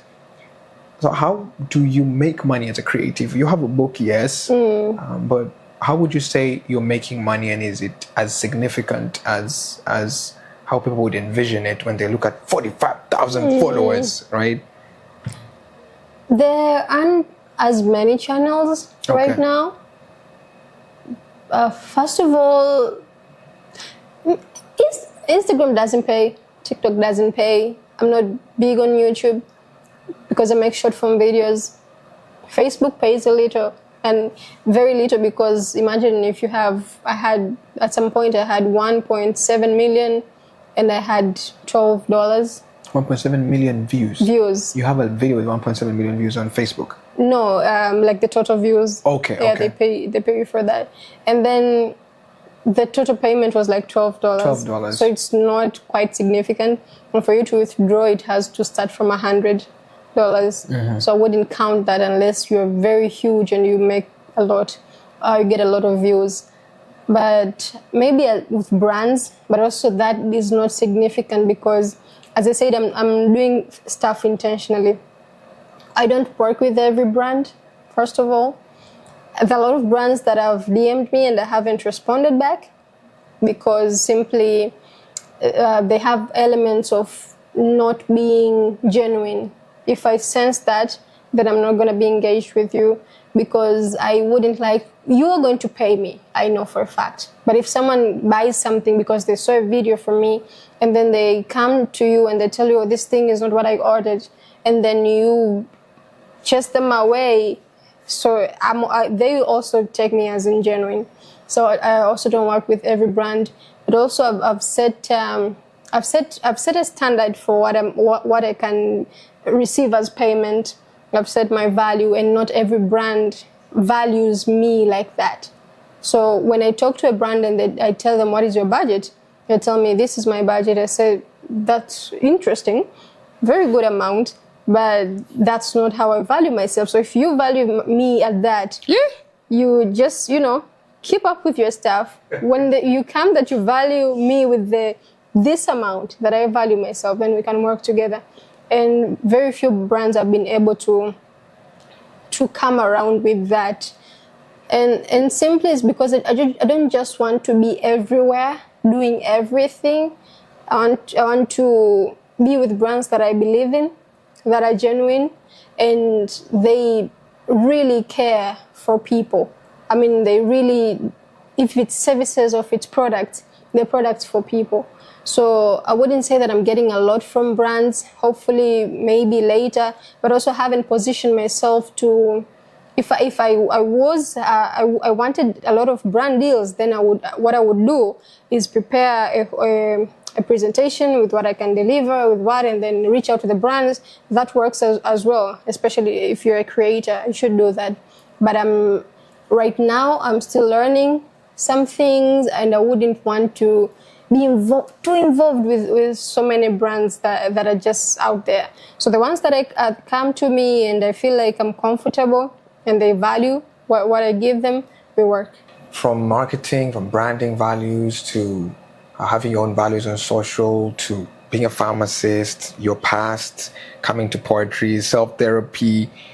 We've seen a story arc of a woman with a lot of things, but it all sprouts from that part of, you've talked about your faith, you've talked about how that is really grounded, you've talked about you being a storyteller from your dad, and how your mom also came into play and really taught you a couple of things. And so that root of a lady who is very curious to discover, to know, to learn, even when things were comfortable and how the comfort carpet was shaken a little bit and you were pushed into different places and you stepped onto those places even though scared, whether that was in academics, whether that was poetry. And so I'm seeing a lady who, not to say is confident, although that's what we'll call it, but is somebody who chose to believe in themselves, in what God says they are, and taken that journey. I'm like, hey, I'm going to do this, even though I'm shaking, but I'm going to do this. And so that teaches a lot, especially for ladies. Now I'm really coming to ladies and womanhood. Ladies who probably all their life they've been told they're nothing. They're out there, their parents, they just, shout at them. And they're growing up, they're looking for sense of validation. And they're looking for a man, they're looking for something to validate them. And you being in a place where you are saying, no, I am this, and I'm going to stand on it.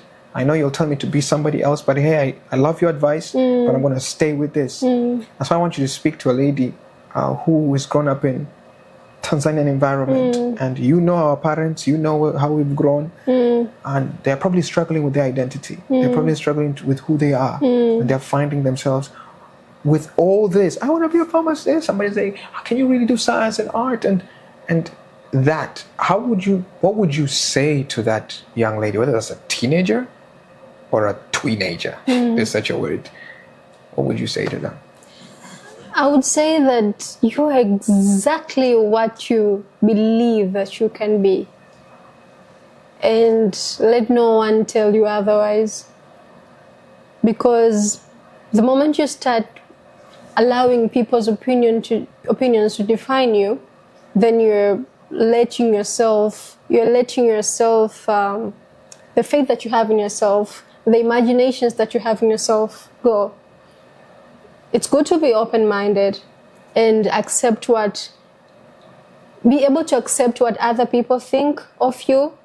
With an open mind, you can evaluate, this I can take, this I will not take. Someone would think I'm a feminist. I'm not the modern feminist. The modern feminist, I don't know, I don't need a man, I don't do this, I don't do this. I'm the traditional type of feminist where I believe a woman and a man their genders should not determine what opportunity you get and opportunity you do not get. If I qualify as an engineer and I'm a lady, give it to me. If a man qualifies as a nurse, give it to him. There shouldn't be those levels. That's the type of, if you want to say I'm a feminist. But I also appreciate that from the Bible, that a man is a leader. A man is a protector. He's a provider, and that should be like that. The moment you try to change it and maybe try to be like a man, whatever that you want to build will not work. So values like those, you collect them and you with an open mind, you receive them and you keep them. But also the dreams and the visions that you have for yourself, no one should tell you that you cannot be. Whether it's a man, whether it's your parent, if you believe in God, God will find a way to take you through those places and help you, keep you grounded to enough for you to be able to achieve those things. Because the moment you have pride, you'll be like me. God will humble you. Yeah. So I would like to tell that lady that you can be anything that you dream to be. You have to just want it so bad. You need to want it so bad. If you want it so bad, you will do it, and nothing will stop you. And you need to be disciplined and have a clear vision of what you want to achieve. Because most of us, we have short-term goals. You have a goal that nataka nifaulu form 4, nataka nifaulu form 6, nataka nifaulu 2, then what? And that's my reasoning hata when I was deciding if I want to do my internship this year or at least wait a bit. I was like, okay, I'm doing my internship, then what? I don't have a vision. I don't see a vision post that. So for me, being just completing and being certified is not a good reason enough. A good reason answers the question, so what? So I'm building this company for what? So what? I'm talking to this person, so what? Whether in relationships, whether in religion, whether even being particular in religion, when you're saying that I'm worshiping, I'm giving, so what? You're not just doing that thing, you're seeking for eternal life. And that should be in the back of your mind, that when I do this act, when I do this sin, what will come next? If we think like that, especially as a lady, it will help you to filter a lot of things that you can choose not to do, and the things that you can choose to do, and want them really bad, that you give everything that you have for them. But as well, respect God, respect the Bible, and respect the culture that has raised you to a person you are. It's basically you're saying live a purpose-driven life. Know why you're doing what you're doing, and stand on it hard. If I'm to add a thing, there's a speech that I listened when I was 16, I think, and it changed my life. Oprah did the speech. She gave the speech, I think it was in her university in Cape Town or something. But she spoke about, she was a very successful television person, right? And then at the end of the day, she thought to herself, what is my purpose? Why am I doing this? Am I just doing this to like get stories out there? And then she started looking for answers as to who she was, what she wanted to do, and why she wanted to do that. And that stuck with me and made me reason every step that I want to take. I want to do this, so what? Who am I? If I know, and sometimes I might look very decisive, like I know everything that I want, but not always. Sometimes I stay in my room and I'm like, oh, Jackie, you're actually doing a lot, my guy. What do you want? What do you want? Who do you want to be? Who do you want to go down as? What do you want? If I know what I want and then I say, oh, this is what I want, so what? And what can I do to get there? So yeah. Wow. That's a very, like I said, a very purpose-driven, like it's a very inquisitive life. You don't do it just to do it. You do it because you know why you're doing it. And you are going for it, having the drive to, don't give it 2%, don't give it 5%. You give it everything. And then as you give it everything, if it doesn't work, you're better off giving it everything and it doesn't work, rather than giving it half-cooked, half-baked things and hope it works. And hope it works. You know, it takes away so much. And one of the things that stands out about you is you're looking at it, I'm like, I'm going to do this, and I know why I'm going to do this, and I'm intentional about this. Because nothing happens without intentionality, you know. And so you have a book, you have a course that you recently launched. I don't know what else you have. Maybe you can talk about your book, how people can get your book, how much is your book. We can even leave a link. Should I have came with a copy? So a copy of the book, the roller coaster, the concept of the midlife. I left the copy. Okay, no problem. We'll pop it up. People will see it. So the book and the course. So we'll talk about the book a little bit, how people can get it. Is there a link, whatever it is, how much is it, and all that. Okay, so you can get a copy of my book from me. Just DM me on Instagram and a social. Okay. Or if you have my number, you can reach out, and I will deliver it to wherever you are, whether it's in regions or in Dar es Salaam. But it's also available in Amazon. On Amazon as a soft copy. Okay, that's great. Yeah, for people who live abroad and stuff. We'll leave every link down on the description. People see it or the comments, Yes, but I also have, I've just started a course. People were asking me to teach them to speak. I'm not a professional teacher. I wouldn't claim that for myself, but I learned English myself because I studied in a Swahili medium school where really you're just learning the written English, but I was I was very driven to knowing the language, so I wanted to know more. My uncles told me I could learn from movies, so I was very serious with that. So movies was literally my class. So I would go there, Wow. look at the subtitles, and I'm like, abomination? What is abomination? I would write it down. The following day, I would go to my English teacher and ask her, Madam, her name was Madam Buguzi, what is abomination? And she would tell me, or maybe sometimes she would tell me, Jacqueline, nenda katafute dictionary. And then maybe I would reach the dictionary.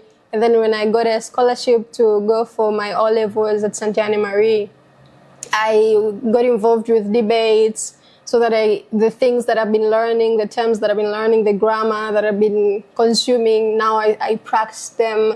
If there's a presentation, I would want to be a part of it so that I know how to deliver and so forth. And then till now, I'm still learning. I got a tool from my mentor, Moses, to help me get rid of my accent. So that's why when I speak, in most cases, I don't have an accent. I don't speak an American English or British English. It's just English. Yeah, so that's why I'm going to try to help a few people. I'm going to start with 20 people to see if they can also get to where I am. That's good. That's good. Talk about being a creative and going ahead and creating a product that there's a level of believing in yourself and what you can offer. You have to get to that level to be able to do that. I'm not taking that for granted because for some time I've been doing YouTube to the place of like, hey, you know what? People want to record videos. They don't know how. Let me create a program that can help them. So I know what internal work you need to do back okay, I want to do this and I want to help people. You know, and so Jackline Malavanu, everybody, she's a woman of a lot. But in all a lot there's purpose, and every description, every link to all her socials you want to connect with her is on the description. And I've had a great time really cutting through your story and learning about you, and I think I had a great time. I don't know if you had a great time. I did have a great time. So guys, this is T.365 podcast, your host Kevin Matili, and we were with your guest Jackline Malavanu. And we will see you in the next episode. Meanwhile, you can check other episodes that are going to pop up somewhere around here. See you and have a great time.